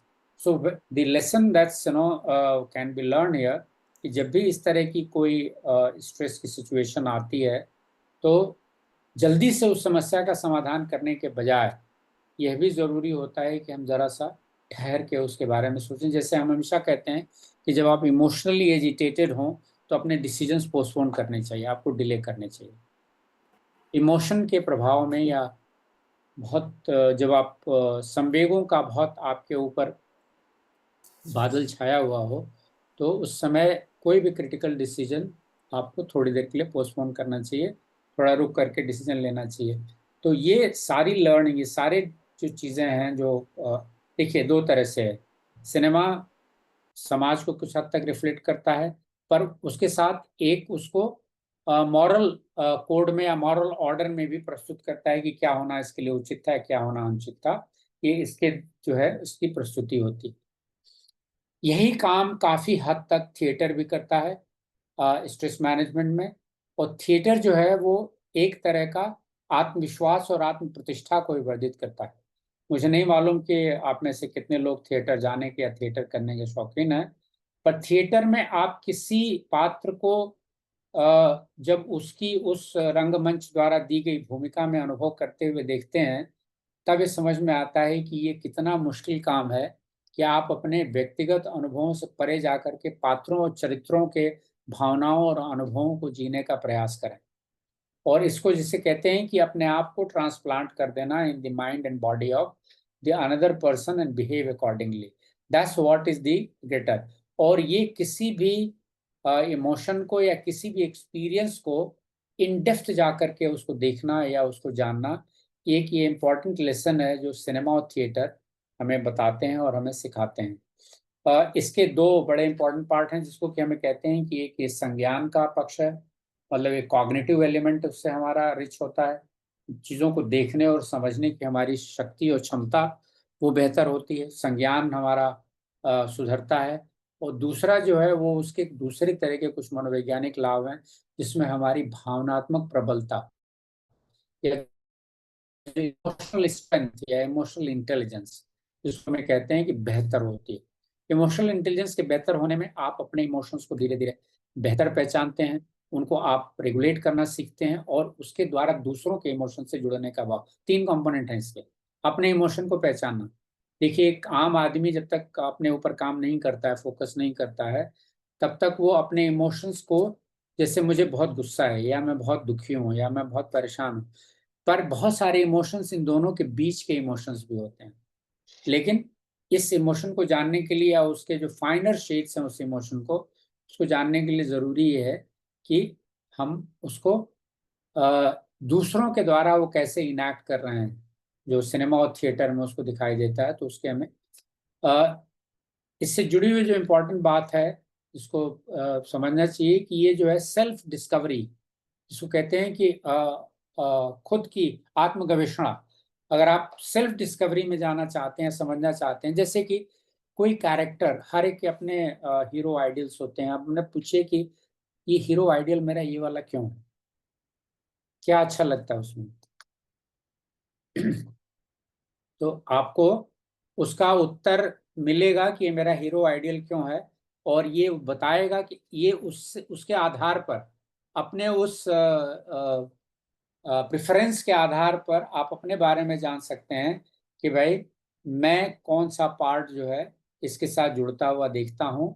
और जो शेयर्ड एक्सपीरियंस है आपको सिनेमा और थिएटर का, वो बड़ा इंपॉर्टेंट है इसमें। यहाँ पर जो लास्ट लेग है हमारी बातचीत का, इसके पहले के कुछ सवाल आप पूछें, जो लास्ट लेग है उसमें अभी जो मनोविज्ञान में लिटरेचर और सिनेमा को लेकर के जो कुछ तरह के प्रयोग किए जा रहे हैं, उसमें तीन तरह के प्रयोग बहुत ही ज्यादा लोगों का ध्यान आकृष्ट कर रहे हैं। पहला एक प्रयोग जिसको कहते हैं कि रिटन एक्सपोजर थेरेपी। ये जो मनोवैज्ञानिक चिकित्सा है कि रिटन एक्सपोजर थेरेपी एक है लेखन के द्वारा मन की ग्रंथियों का खुलासा कैसे आप कर रहे हैं। और दूसरा है नैरेटिव एक्सपोजर थेरेपी, आख्यान द्वारा मन की स्थिति का खुलासा। और ये दोनों कैसे जो है, एक नैरेटिव एक्सपोजर और एक रिटन एक्सपोजर, दोनों आपकी चीज़ों को, उदाहरण के लिए जैसे मैं बता सकता हूँ आपको कि अगर आप किसी को ये बताते हैं कि मैं डिप्रेस्ड हूँ, ये स्टेटमेंट है कि मैं गुस्सा हूँ। अब आप इससे ध्यान से देखिए, इसमें दो बातें आ रही हैं इस कथन में कि मैं क्रोधित हूँ या मैं गुस्सा हूँ। तो आप क्या हैं, आप अपने इमोशन बन गए हैं। मैं गुस्सा हूं तो अब मैं मैं नहीं रह गया हूं, मैं अपना इमोशन बन गया हूं बिकॉज आई एम एंग्री। पहली चीज ये है।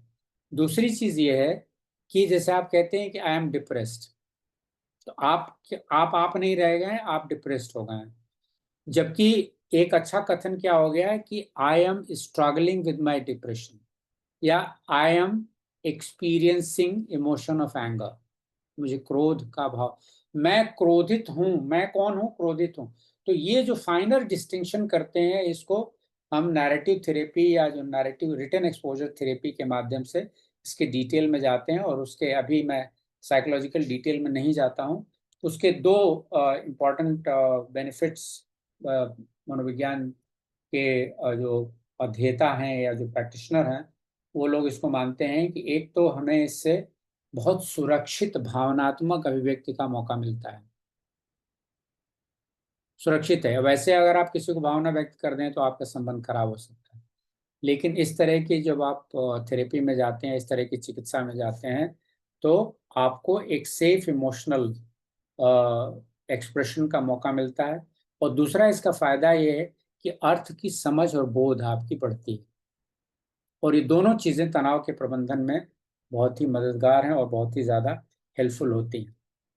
ये एक इम्पॉर्टेंट पार्ट है जो written exposure therapy and the expressive exposure therapy.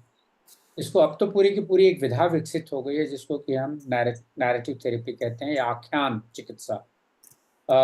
जैसे कि आप अपने आप को ऐसा कैसे समझते हैं, ऐसा कुछ तो आपको अपनी समझ से बना है और कुछ आपको आपके लाइफ के इम्पोर्टेंट लोगों ने बताया कि आप कैसे हैं। तो बेसिकली हमें मानते हैं कि अपनी समझ का जो निर्माण हुआ है वो अपनी और दूसरों की दी हुई कहानियों के आधार पर हुआ है। तो अगर आप अपने बारे में अपनी समझ को परिवर्तित करना चाहते हैं तो आपको अपनी कहानियां खुद लिखनी पड़ेंगी। तो आप न तो इमोशन हैं और न तो आप डिप्रेस्ड हैं, बल्कि वो आप हैं और ये आपकी समस्याएं हैं। आप अंतर देख रहे हैं इन दोनों चीजों में कि आप कह रहे हैं कि आई एम डिप्रेस्ड, और दूसरा ये है कि I am struggling with my depression. इन दोनों में फर्क है।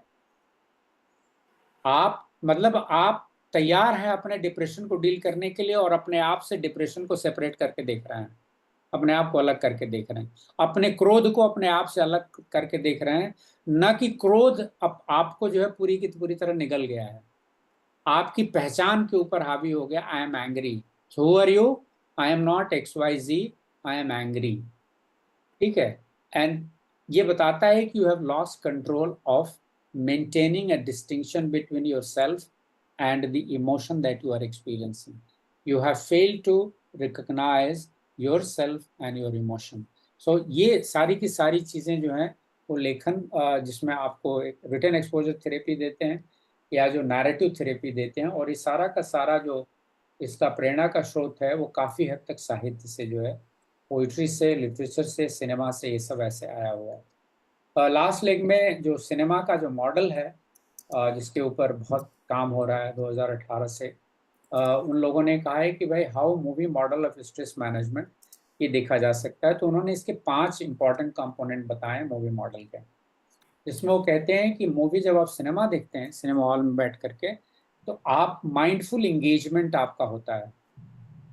आप बहुत ध्यान दे करके उस सिनेमा को देखते हैं और उसको जानने की कोशिश करते हैं।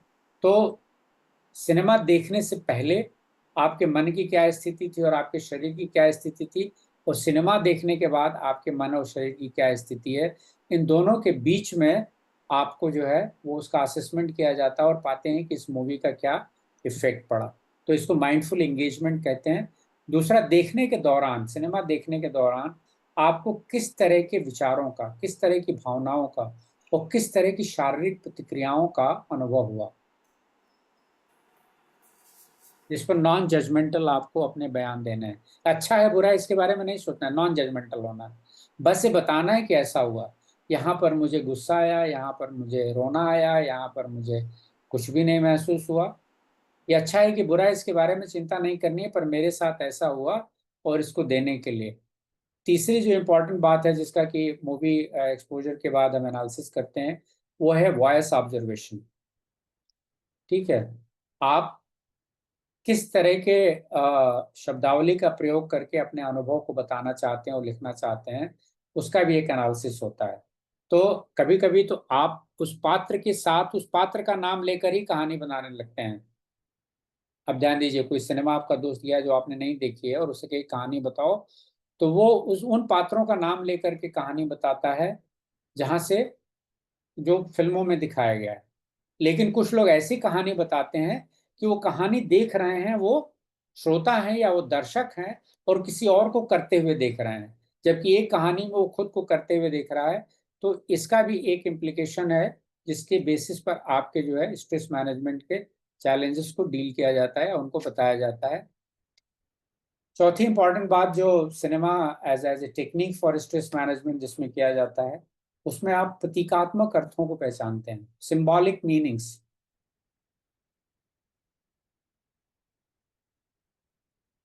और सिंबॉलिक मीनिंग देखिए, बहुत सारे तरह के सिंबॉलिक मीनिंग प्रयोग किए जाते हैं, पर कौन से सिंबॉलिक मीनिंग आपको समझ में आ गई या आपने उसके साथ अच्छे से रिलेट कर लिया, ये जो है उसको खोजा जाता है आपके अनुभव और रूपों के आधार पर। और उस कथा सामग्री को आपके व्यक्तिगत जीवन के साथ जोड़ करके ये समझने की कोशिश करते हैं कि इसको कैसे जो है वो आप उपयोगी बना सकते हैं फॉर मैनेजिंग योर स्ट्रेस। और नई पॉसिबिलिटीज आपने स्ट्रेस मैनेजमेंट की क्या है, ये फाइनली उसका रिकमेंडेशन करते हैं। और बाकायदा इसको लेकर के उन लोगों के अपनी लैब्स हैं जिसमें कि वो सिनेमा का यूज करके लोगों का थेरेपी या उसका स्ट्रेस मैनेजमेंट के वो अप्रोचेज और प्रोग्राम चला रहे हैं। इसमें ये जाता है तो ये जो मैंने अभी आपके साथ चर्चा की कि साहित्य और कविताएं, कविताएं किस तरह से हमें एक तरह का प्रतीकात्मक अर्थ और एक तरह की भावनात्मक अभिव्यक्ति का मौका देती हैं, जो तनाव को मदद करने में मदद करता है। तनाव में चूंकि इमोशन और भावना भावना और बुद्धि, इन दोनों के बीच में निरंतर संघर्ष चलने वाला एक कंपोनेंट है। ये करें तो ये ऐसा हो जाएगा, वो करें तो ऐसा हो जाएगा, तो तर्क वितर्क और भाव का संघर्ष चलता है और कविता उसको बहुत अच्छे से प्रकट करती है और उसको बताती है। उसकी चर्चा की साहित्य लिटरेचर के बारे में मैंने उसे एग्जाम्पल्स दे करके बताए, फिर सिनेमा और थिएटर, तो फाइनली जो मूवी मॉडल है जिस पर आजकल काम हो रहा है और लिटरेचर को लेकर के जो काम हो रहा है जिसको रिटन एक्सपोजर थेरेपी और नैरेटिव एक्सपोजर थेरेपी के नाम से जाना जाता है, इसकी उचिता करते हैं।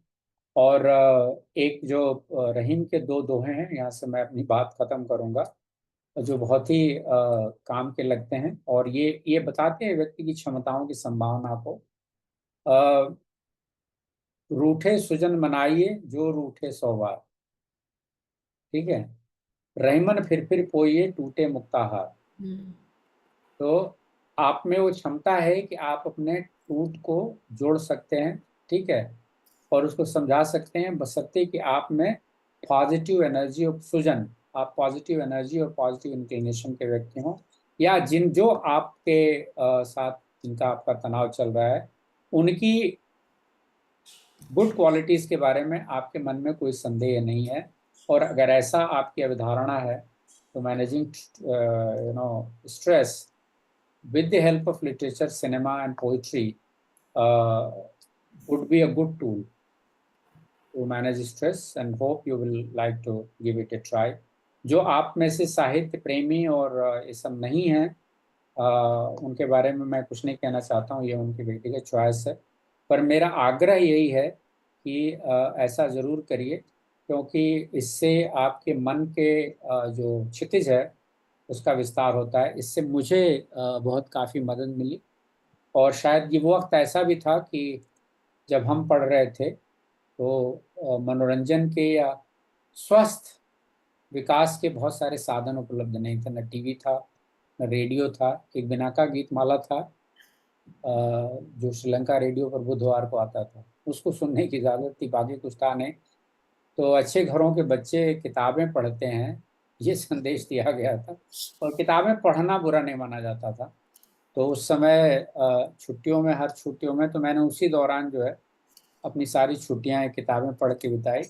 और ये हमें लगा कि ये एक नई उड़ान देता है, क्योंकि जब आप किताबें पढ़ते हैं तो आपका मन उड़ान भरता है। जब आप सिनेमा देखते हैं तो आपका मन पर्दे पर टिका रहता है, वो आपको संकुचित करता है। आप करके देखिएगा। जब आप किताब पढ़ते हैं तो किताब के साथ जो आपके एसोसिएटेड फैंटेसीज हैं, उसमें जो सार्थक पात्र हैं उनके साथ जो आप उड़ान भरते हैं, तो आपकी अपनी उड़ान, अपनी कुलांचें भी उसमें शामिल हो जाती हैं, तो उससे विस्तार का भाव ज़्यादा होता है। जबकि आप टीवी और विजुअल मीडियम्स में जब आप जाते हैं तो आप वही देखते हैं जो आपको दिखाया जा रहा है, और उसी में आप सिमटे रहते हैं। जबकि आप जब पुस्तक या किताब पढ़ते हैं तो आपकी अपनी उड़ान भी नए नए उछाल भरती है। इसलिए साहित्य और सिनेमा इस तरह के प्रबंधन में तमाम ऐसे बहुत सारे ऐसे चरित्र जो आपको आसपास जीवन में नहीं दिखाई देते हैं, लेकिन अगर आपने साहित्य और सिनेमा में पढ़ रखा है तो आपको लगेगा कि नहीं, इस तरह के चरित्रों से मेरा पाला है, बौद्धिक स्तर पर है, तो वास्तव में भी दिखाई पड़ेंगे तो हम इनसे निपट लेंगे। आपके कुछ प्रश्न हो, इस उम्मीद के साथ कि नहीं कि मैं उत्तर दे दूंगा। जैसे नहीं मैंने कहा सर। कि ये कच्चे माल को प्रस्तुत करने जैसा था, पर चूंकि आग्रह था ज्ञानतोष जी का, तो मैंने कहा कि जो है ठीक है, इसका भी निर्वाह कर देंगे। बहुत Uh, धन्यवाद। Thank you, sir. I think we can take up some questions, sir. One question is from Dr. Trilochan Zena, sir. वो कह रहे हैं कि sir, which type of movies you think can reduce stress in a more emphatic manner, arts or commercial?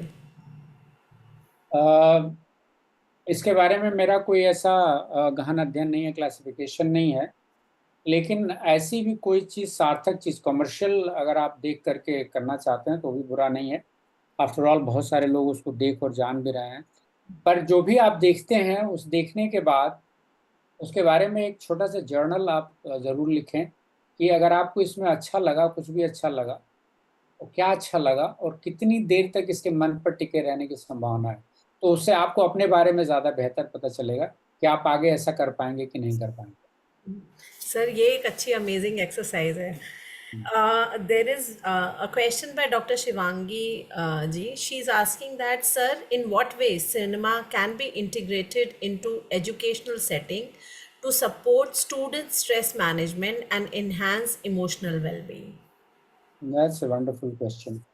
I think कुछ जगह प्रयास हो भी रहे हैं, और सिनेमा और थिएटर स्टडीज़ के डिपार्टमेंट्स भी हैं। बहुत जगह हैं। गिरीश्वर जी जहाँ वीसी थे वर्धा में, वहाँ तो था ही ये करने के लिए। लेकिन ऐसे सिनेमा आइडेंटिफाई किए गए हैं जिनका कि आप प्रयोग कर सकते हैं, जिनका मैंने उपयोग किया हुआ था जब जो विषय को मैं पढ़ाता था। तो उसमें कुछ जो, जैसे लगान फिल्म का उपयोग मैंने किया हुआ था कि किस तरह से जो है डाइवर्सिटी को मैनेज करके आप इसको एक एसेट में बदल सकते हैं, and you can give a struggle to almost insurmountable challenges, और टीम और लीडरशिप और एकोमोडेट करना डिफरेंट तरह की एंगुलरिटीज़ के लोगों को अपनी टीम में, अपने समूह में उनको शामिल करना, जो बिल्कुल वैसे नहीं है जैसा कि सामान्यतः होना चाहिए, फिर भी उससे सफलता प्राप्त की जा सकती है। तो एक लगान मूवी है। दूसरी मूवी जो है आपके चक दे इंडिया, जो मेन स्ट्रीम मूवीज है उसमें बता रहा हूँ। बाकी जो आर्ट फिल्में हैं उसमें निशांत, अंकुर, श्याम बेनेगल की जो कुछ फिल्में हैं वो बहुत ही अच्छी हैं। मणिकौल की फिल्में हैं जो अ, हम लोग जब बड़े हो रहे थे और सेंसिबिलिटीज़ तलाश रही थी, तो उसमें कुछ फिल्में हैं। उसके अलावा इंटरेस्टिंग शॉर्ट फिल्में आपको मिल जाएंगी जो कान फिल्म फेस्टिवल में हैं। और जो लोग उस तरह की फिल्में देखना चाहते हैं उनके लिए एक साइट है बहुत अच्छी, यूट्यूब पर अवेलेबल है। वहाँ से आप अपने, और उसमें पूरी की पूरी जॉनर से आइडेंटिफाई किए गए हैं फिल्मों के। उस साइट का नाम है कल्चर अनप्लग्ड। जो लोग जानते हैं वो ठीक है, जो नहीं जानते हैं वो देख सकते हैं, कल्चर अनप्लग्ड। तो अगर आप गूगल के थ्रू कल्चर अनप्लग्ड पे जाएंगे तो वो आपको डिफरेंट रेंज और जॉनर की फिल्म है, जो सोशल रिलेशनशिप की हैं, अर्थ इन्वायरमेंट की हैं, जो हेल्थ की हैं, जो डाइवर्सिटी की हैं, जो लैंग्वेज की हैं, सबके क्लासिफिकेशन में वो फिल्में वहाँ पर अवेलेबल हैं, plenty available. They are very competitive. और वो लोग नए कलाकारों को, नए उसको सबको मौका देते हैं। तो आप वहाँ पर जा कर के देख सकते हैं और अपनी मनपसंद फिल्में डाउनलोड करके आप शेयर कर सकते हैं अपने क्लासरूम में। मैं क्लासरूम में इसका यूज़ करता रहा हूँ, और अभी भी मेरे पास छोटी फिल्मों का एक अच्छी 10 मिनट 12 मिनट की फिल्में हैं जो फिल्म फेस्टिवल्स में प्रेजेंट होती हैं, meaningful, socially relevant, and they have very strong social message. तो मैं ऐसी फिल्में सेलेक्ट करता हूँ जिनमें मैसेज है, और उनको मैं उनके थ्रू इमोशंस को आइडेंटिफाई करना, थीम्स को आइडेंटिफाई करना, नैरेटिव और एक्सप्रेशंस को पढ़ाना, और पर्सनल कनेक्टिविटी, सेल्फ एक्सप्रेशन, ये सब चीज़ें पढ़ाने के लिए तो साइकोलॉजी के बड़े इंपॉर्टेंट कंपोनेंट है। मैं फिल्मों का यूज़ करता था अपनी क्लास में, और इसीलिए शायद मेरी क्लासेस बहुत बड़ी बड़ी होती थी, 2.5 घंटे 3 घंटे। पर स्टूडेंट ने कभी हेड से कंप्लेन नहीं की कि इतनी बड़ी क्लास इनको क्यों दी जाती है। नहीं sir, I definitely agree. I think we are inspired the way you use to take sessions in Lagaan and all, जो रिफ्रेशर कोर्स और उसमें करते थे, तो हमें बड़ा मज़ा आता था। सो आई थिंक सर हमारे लिए भी कभी बोरिंग नहीं रहा, and we have used it even in our teaching. Thank you so much for that sir. एक है किशोर सर का है क्वेश्चन कि movies can create stress also, like movies are banned by the government. So what do you think कि हाँ इसका क्या role हो सकता है? और साथ में है कि what is the relationship between stress management and escapism that is being there nowadays in movies as well as web series? उस पे आपका point of view मांग रहे हैं हीराकांत जी और प्रतीक सर। ये तो बहुत ही विशाल प्रश्न पूछा है, लेकिन सब बहुत सार्थक प्रश्न है। इसका बहुत अच्छा उत्तर तो अभी नहीं है मेरे दिमाग में कि क्या इसका अच्छा उत्तर दिया जा सके, लेकिन ये बात बिल्कुल सही है कि साहित्य से सत्ताएं घबराती रही, चाहे वो साहित्य और सिनेमा से पावर्स को डर लगा रहा है, इसलिए किताबें बैन की जाती हैं और सिनेमा को जो है वो रिलीज करने का अलाउ नहीं किया जाता है, क्योंकि लगता है कि जो व्यवस्था बनी हुई है उस व्यवस्था को, उससे परेशानी हो सकती है, उससे चुनौतियां हो सकती हैं। उसकी क्या असली कारण है, उसकी क्या पॉलिटिकल और सोशल रीजंस हैं, वो काफ़ी हद तक उसके बारे में बताया जाता है या चर्चा होती है।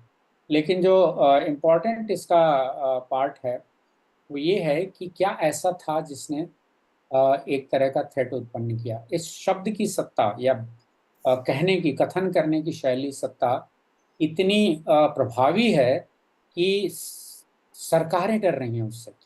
एक इम्पोर्टेंट हमारे लिए विचार करने की बात यह है कि क्या है जिससे सरकार डर रही है और उसको छोड़ रही है। क्या ये किसी के व्यक्तिगत और सामूहिक हितों को पर प्रश्न चिन्ह उठा रहे हैं, उस पर प्रहार करने की क्षमता रखती हैं, इसलिए उनको हटाया जा रहा है, या इसलिए हटाया जा रहा है कि एक प्रतिद्वंदी दल या प्रतिद्वंदी विचारधारा उसको अपने लिए खतरा मान रही। तो अलग अलग स्थितियों में अलग अलग तरह के डायमेंशंस होते हैं, ग्रुप डायनामिक्स है, पॉलिटिक्स है, उसके अपनी सोशल इम्प्लीकेशंस, तो इस वजहों से बंद की जाती रही हैं। लेकिन ये सही है कि कही हुई बात और जो लिखे हुए शब्द हैं उनकी सत्ता, इसीलिए उनको शायद अक्षर कहा गया है, जिसका क्षरण न होता हो, उसको खत्म नहीं किया जा सकता हो। तो वो अक्षर इसीलिए है कि वो इमॉर्टल है। Once it is said forever. ठीक है, और ये इम्पोर्टेंट बात ये है कि इसीलिए जब कुछ लिखना हो तो सोच समझ के लिखना, ये कहा जाता है। बोलने के लिए तो आप कुछ भी बोल सकते हैं और बाद में उसका अर्थ बदलते रहिए। तो इसीलिए जो है दो तरह की परंपराएं, शुद्ध परंपरा और शुद्ध परंपरा में वो सब चीज़ें जो है लिखी हैं। तो ये इम्पॉर्टेंट बात है। तो सिनेमा क्यों बैन किया जाता है? एक तो उसकी पावर की वजह से बैन किया जाता है कि वो अपने आप में थ्रेट हो सकता है। और किस वजह से थ्रेट है, ये इसके अलग अलग विश्लेषण है। पॉलिटिकल आइडियोलॉजी हो सकती है, सोशल इंटरेस्ट हो सकते हैं लोगों के, उसकी कल्चरल इम्प्लीकेशंस हो सकती हैं, या उसका कोई अंडरलाइंग मैकेनिज्म हो सकता है जिसमें कि बहुत डीपर लेवल की पॉलिटिक्स हो या सीरियल कमर्शियल इंटरेस्ट हो। दूसरी चीज़ है कि कैन सिनेमा भी escapism? Yes, it is escape. It is a way of escaping from the reality. अपनी दी हुई रियलिटी जो बहुत प्लेजेंट नहीं है। अरे भाई, मीठा भी खा सकते हैं तो आप कितना खा सकते हैं, कितनी देर तक खा सकते हैं, हर वक्त तो नहीं खा सकते ना। ये तो बनावट है मन की। तो पलायन भी एक तरह का तरीका होता है कोप करने के लिए, but it has to be short term escape। मैं मानता हूं कि सर को झुका लेना भी एक तरीका है विपरीत परिस्थितियों के साथ एडजस्ट करने के लिए। ये पलायन नहीं है, एक तरीका हो सकता है। It could be one strategy, escape could also be strategy. You can escape to come back. ठीक है, तो लोग कहते हैं ना कि भाई चलो आज let's withdraw from the war so that you can fight another day. तो अगर ये वाली अप्रोच है तो पलायन एक तरह की कोपिंग स्ट्रेटजी है। पर अगर हर समस्या से आप भाग जाते हैं, और भागना, दो तरह के रिएक्शंस होते हैं आदमी के, फाइट और फ्लाइट। और इसीलिए कहते हैं ना कि क्रोध से उस लाल हो गया। साइकोलॉजिकली हम लोग कहते हैं कि जब आप क्रोधित होते हैं तो सारी बॉडी का ब्लड जो है वो आपके ऊपर दिमाग की तरफ जाता है, और जब आप डरते हैं तो पीले पड़ जाते हैं। इसका मतलब ये है कि पूरी बॉडी का ब्लड जो है पैर की तरफ जाएगा। तो जब ऊपर की तरफ जाता है तो आप क्रोध में प्रहार करते हैं, और जब आप नीचे की तरफ जाता है तो शक्ति कहाँ रहती है? पैरों में रहती है, तब आप पलायन करते हैं। ये जो क्रोध के समय में लाल हो जाना, वो प्रहार और आक्रमण की मुद्रा है। आक्रमण आप करते हैं हाथ से, और चूंकि एनिमल से इवोल्यूशन हमारा हुआ है तो इवोल्यूशन ये मानते हैं कि एनिमलिस्टिक इंस्टिंक्ट है, और कारण उसका यही है कि क्रोध या सारे इमोशन अपने आप होते हैं, हम उनको चुनते नहीं हैं। They happen to us, we don't choose them. तो अगर आप क्रोधित हैं तो क्रोधित हैं, क्रोधित होने पर आपका कोई नियंत्रण नहीं है। नियंत्रण आपका कहाँ पर है? उस क्रोध की अभिव्यक्ति कैसे करते हैं आप, उस क्रोध को हैंडल कैसे करते हैं, वहां पर आपकी ट्रेनिंग, कल्चरल नॉर्म, दी गई परिस्थितियां, ये सब आती हैं। पर क्रोध घटित होगा, इस पर आपको कोई कंट्रोल नहीं है। तो अगर आप स्केप कर रहे हैं और पहला रिएक्शन फ्लाइट का है कि नहीं भागना है यहाँ पे, तो वो बेस्ट कोपिंग स्ट्रैटेजी है। पर थोड़ी देर भागने के बाद रुक के देखिए तो किस चीज से भाग रहे हैं। escapism could be strategy, but it is not a long term strategy। और वो डिसफंक्शनल है, क्योंकि जब आप हाशिए पे ढकेल रहे हैं तो आपके सिस्टम में वो कहीं ना कहीं इकट्ठा हो रहा है डिजिटल फुटप्रिंट की तरह से। सर 5 मिनट और है तो दो क्वेश्चंस और ले लेंगे सर। एक हाँ। क्वेश्चन है, मोर और less I will combine the question. Ajit Kumar sir और साथ में प्रगति जी पूछ रही हैं कि जो स्ट्रेस जो है वो वर्ल्ड की तरफ से ज़्यादा है। अपना स्ट्रेस तो हम खुद कंट्रोल कर सकते हैं, लेकिन और जो लोग स्ट्रेस देते हैं उसका क्या किया जाए? ठीक बात है। You have to, they have देखिए ऐसा, रिक्वेस्टेड टू हाँ, शेयर गिरीश्वर योर जी ने जो थॉट्स। कहा कि वर्ल्ड की तरफ से स्ट्रेस से आ रहा है क्योंकि वो सिग्निफिकेंट है हमारे लिए, मानते हैं ना। और अगर वो सिग्निफिकेंट हैं तो इम्पॉर्टेंट ये है कि उस सिग्निफिकेंट जो, और वो मैटर करते हैं आपकी लाइफ में, तो उस सिग्निफिकेंस को डील करने के लिए आप पहले तय करें कि कितना अलाउ करेंगे। देखिए रिलेशन, वो रिलेशनशिप क्या हो, चाहे दुनिया का रिलेशनशिप हो, समाज से हो, व्यक्ति से हो, इंटरपर्सनल रिलेशनशिप से हो, वो रिलेशनशिप तभी तक पावरफुल है जब तक आप उस खाते में विड्रॉल की फैसिलिटी उसको अवेलेबल कराते हैं। खाता खुला हुआ है ना, रिश्तों का खाता खुला हुआ है, उसमें आप कुछ डालते हैं कुछ निकालते हैं, वो कुछ डालते हैं और कुछ निकालते हैं। ठीक है, जब तक ये बैलेंस में चल रहा है, दोनों चीजें डालना और निकालना, तब तक तो रिश्ता आपका चलता रहेगा। लेकिन अगर अगला सिर्फ निकाल ही रहा है, उसमें कुछ डाल नहीं रहा है, तो आपको स्ट्रेस होना शुरू हो जाएगा। फिर आपको तय करना है कि क्या क्या हमारे पास तरीके हैं इसको डील करने के। और मैं मानता हूँ इसके लिए जो है 3-4 तरह के अच्छे तरीके हैं, क्योंकि यहाँ पर दो चीजें आपकी स्टेक पर लगी हुई हैं। पहली चीज है स्टेक पर लगा हुआ है आपका काम, और दूसरी चीज स्टेक पर लगी हुई है आपका रिश्ता, टास्क एंड रिलेशनशिप। तो अगर आप अपना काम निकालना चाहते हैं और आपको लगता है कि नहीं ये काम निकालना तो बहुत ही भारी पड़ रहा है, तो निश्चित रूप से आपका रिश्ता भी सफर करेगा। टास्क रिलेशनशिप का एक बैलेंस होता है इन ऑल रिलेशनशिप। तो अगर आप उसमें पूरी तरह विड्रॉ कर लेते हैं, एक तो है कि आप जबरदस्ती आक्रामक हो जाएं, तो आप काम तो एक बार निकाल लेंगे पर रिश्ता हमेशा खराब हो जाएगा। ठीक है, अगर आप विड्रॉ कर लेते हैं, ठीक है, और निभाने वाले मोड में आ जाते हैं, टेडी बियर की तरह से। बच्चों के लिए टेडी बियर का कोई खास काम नहीं होता है, लेकिन सिर्फ उसको ढोते रहते हैं। हमारे लिए भी रिश्ते में बहुत सारी, रिलेशनशिप में बहुत सारी चीजें टेडी बियर की तरह से हैं। हम उसके साथ सोएंगे, उसके साथ खाएंगे, उसका कोई उपयोग नहीं है, उससे कोई काम आपका बनता नहीं है सिवाय एक भावनात्मक पुष्टि के। तो अगर आप रिश्ते में विड्रॉल कर लेते हैं तो आप बेसिकली रिश्तों का टेडी बियर क्रिएट कर रहे हैं। ठीक है, तो ये एक डिसफंक्शनल एस्पेक्ट है। तीसरा बड़ा इंपॉर्टेंट एस्पेक्ट है कि आप उसके साथ बैठ करके बात करें, कन्फ्रंट करेंगे। देखो भाई, ये अगर इंटरपर्सनल रिलेशनशिप में है, ये अगर व्यक्तिगत रूप से वो the interpersonal relationship is of the kind where you find that no relationship is important to me and I cannot destroy it, so I need to sit across the table and talk about it and there are certain kind of things that need to be negotiated and dealt with at तो ये 3-4 तरह की संभावना है जब दूसरे लोग आपको तनाव दे रहे हैं। तो पहली चीज तो तय कर लीजिए कि दूसरे लोग कितने महत्वपूर्ण हैं और कब तक आप इनके साथ खाता अपना चालू रखना चाहते हैं, ट्रांजैक्शन रखना चाहते हैं। खाता बंद कर दीजिए, सेवा समाप्त। खाता बंद करना आसान नहीं होता है बहुत सारे रिश्तों में। तो ये तय कर लेना कि इस खाते में जमा और निकासी दोनों के बीच में संतुलन बना रहे। तो आजकल तो बैंक भी नहीं, एक निश्चित अमाउंट के नीचे नहीं जाने देती है, कहती है वो इतना तो आपको रखना ही है, नहीं तो आपको खाता आपसे छीन लेंगे। रिश्ता भी ट्रांजैक्शनल है अगर, ठीक है। बाकी जो गिवन रिलेशनशिप्स हैं उसमें तो आप कुछ नहीं कर, जो जो आपको मिली हुई हैं जन्मना बहुत सारे रिश्तों में, वहां पर तनाव है तो उसको डील करने के लिए तो बहुत अलग अलग तरह के तरीके हैं। उनको विस्तार में जाना तो पूरा का पूरा एक तरह का साइको एनालिसिस हो जाएगा, जो इसमें संभव नहीं है। पर ये 3-4 तरह के विकल्प आपके पास हैं, या तो उनका सामना करें, उनसे विड्रॉ कर लें, या उनके साथ लड़ झगड़ने का। हर एक की अपनी टेक्निक है।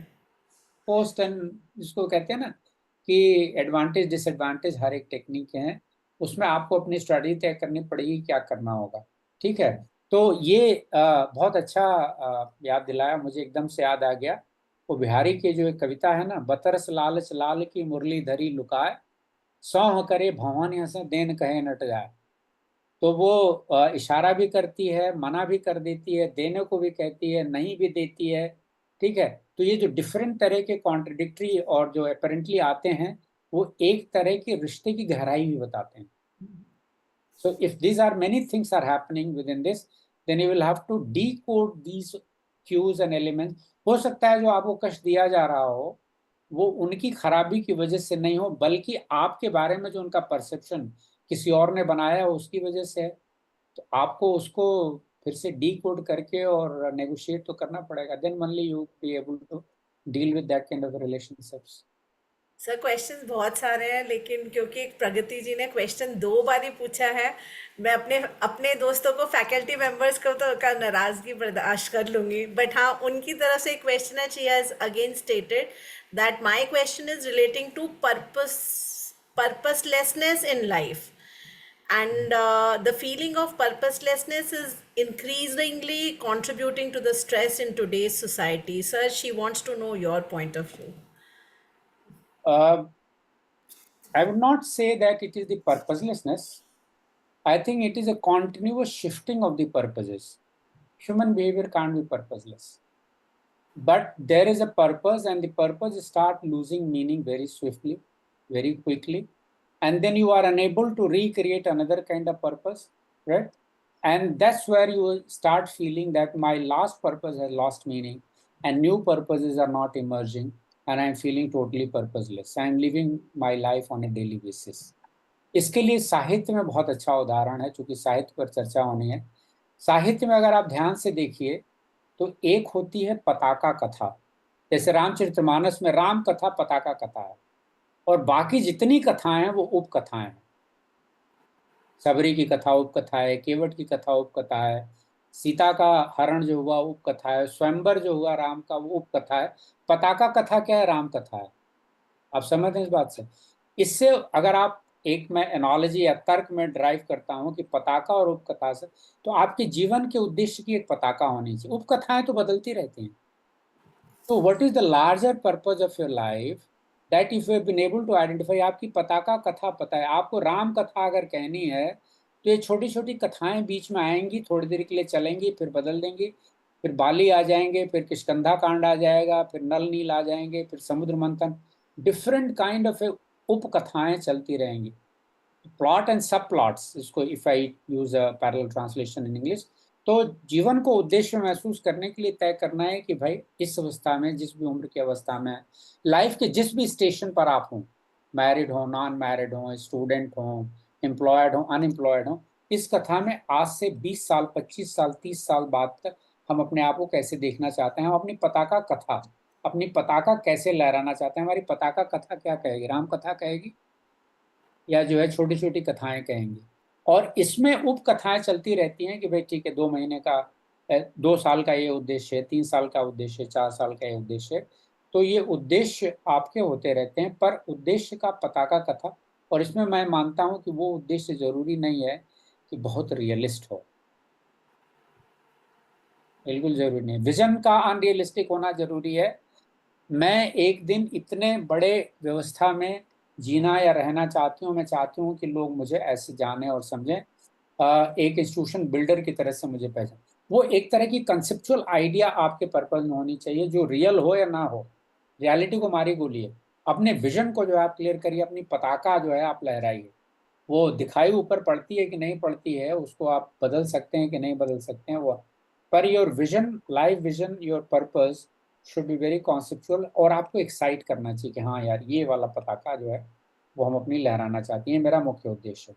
फिर ये छोटी छोटी उपकथाएं आती जाएंगी, छोटी छोटी सीढ़ियां आती हैं, तो ये शिखर जो है वो आपको दिखाई देना चाहिए। बाकी ये छोटी छोटी उपकथाएं तो नींव के पत्थर हैं, इनको ना कोई देखता है ना इनकी कोई पूजा करता है, देखते तो सब शिखर की तरफ। पताका कथा आप तय करिए अपनी, उपकथाएं तो अपने आप बनती बिगड़ती रहती Thank you, sir. I think, sir, due to paucity of time, I won't be able to take more questions. So, I just want to make an apology to all the participants जिनका question नहीं आ पाया. Sir, principal sir से मैं request करूँगी, फिर एक दिन, फिर एक समय सर से लेंगे, ताकि हाँ, ये जो बाकी क्वेश्चंस बचे हैं उनका जवाब हम ज़रूर ढूंढेंगे. बिल्कुल बिल्कुल अंजलि, मैं सर से निवेदन करने के लिए ही यहाँ बैठा हूँ कि एक तो उस सेशन समय सर सिर्फ का। प्रश्न उत्तर ही लेंगे। हाँ ठीक है, कोई बात नहीं है, प्रश्न उत्तर लेंगे, थोड़ा आप बोल देंगे, उसके बाद प्रश्न उत्तर लेंगे। ठीक है। ठीक है सर, एक सेशन आपका और हम रखेंगे आगे। ठीक है। और अंजलि, आप मुझे बता देना स्लॉट्स, मैं सर से टाइम फिक्स फिक्स कर लूंगा। सबसे बड़ी बात कि सर मुझे कहते हैं कि मैं जोखिम लेता हूँ, लेकिन मैं जोखिम तो इसलिए लेता हूँ कि मुझे मालूम है कि जो मैं जोखिम ले रहा हूँ उसका बहुत ही जो परिणाम होने वाला है वो बहुत मजेदार और आनंददायक होने वाला है। आपसे सर आज आपके दो सत्रों में हम सब ने, मुझे लगता है मैंने तो बहुत सीखा, बाकियों ने भी सीखा। और जिंदगी को कैसे साहित्य सिनेमा के नजरिए से उसके तनाव को हम दूर करें, या बाकी तनाव के क्या रूप हो सकते हैं और किस तरह से उसको हम रोज महसूस करते हैं, उसका प्रबंधन कैसे करें, बहुत सारी जानकारी आज मिली। तो इसके लिए मैं सबसे पहले मैं अपनी ओर से आपका आभार व्यक्त करता हूं। और बाकी अंजलि आपको, और एक समय मैं आपके साथ बात करके तय करूंगा आगे के लिए। Thank you so much, sir, for your words, sir. And thank you, Anand Prakash, sir, for your dialect. Sir, आपने अपने ज्ञान को कभी सीमित नहीं रखना चाहा, जो कि आपके जो आपने डायलेक्ट शेयर किया उसमें पता चलता है, बल्कि हर क्षेत्र में, चाहे वो सिनेमा हो या साहित्य, उसमें आपने अपने ज्ञान को प्रयोग करने की कोशिश की और नई अंडरस्टैंडिंग डेवलप करने की कोशिश करी है, जिसके लिए we are really highly appreciate you, sir. Sir, the way you discuss the emotional outburst we all face and provide interpretations for same is really something we all must note as an inspiration. I truly endorse your view, sir, that one's outlook and approach to the same thing changes in different stages of one's life, whether it is poetry, literature, or hobbies, and definitely all help us to come out of our phases when we feel so low. Sir has added extreme emotions, that has added that how extreme emotions must be handled using healthy means, maybe yoga, use of literature, watching cinema, whatever is the means that we find is the most appropriate. Integration of mind and body, which is important, which can be achieved when we use literature as a tool to manage stress, is what was conveyed by Sir. Sir guided us in handling our student using examples of Lord Krishna and Bhagavad Gita, which is, sir, for me, it is very amazing. Motivational effects, emotional effects, energizing effects, healing effects were some of the impacts which were discussed by Sir in relation to cinema. Sir has discussed about the reactions and symbolic meanings that psychologists study in relation to cinema. And sir बहुत simple words में आप जिस तरह से चीज़ों को बताते हैं, we all can related to all the life experiences that we share. Thank you so much, sir, for being there with us and joining the session. And we look forward to more such sessions from you. Thank you so much, sir. You are a great host, Dr. Anjali. Thank you. Thank you.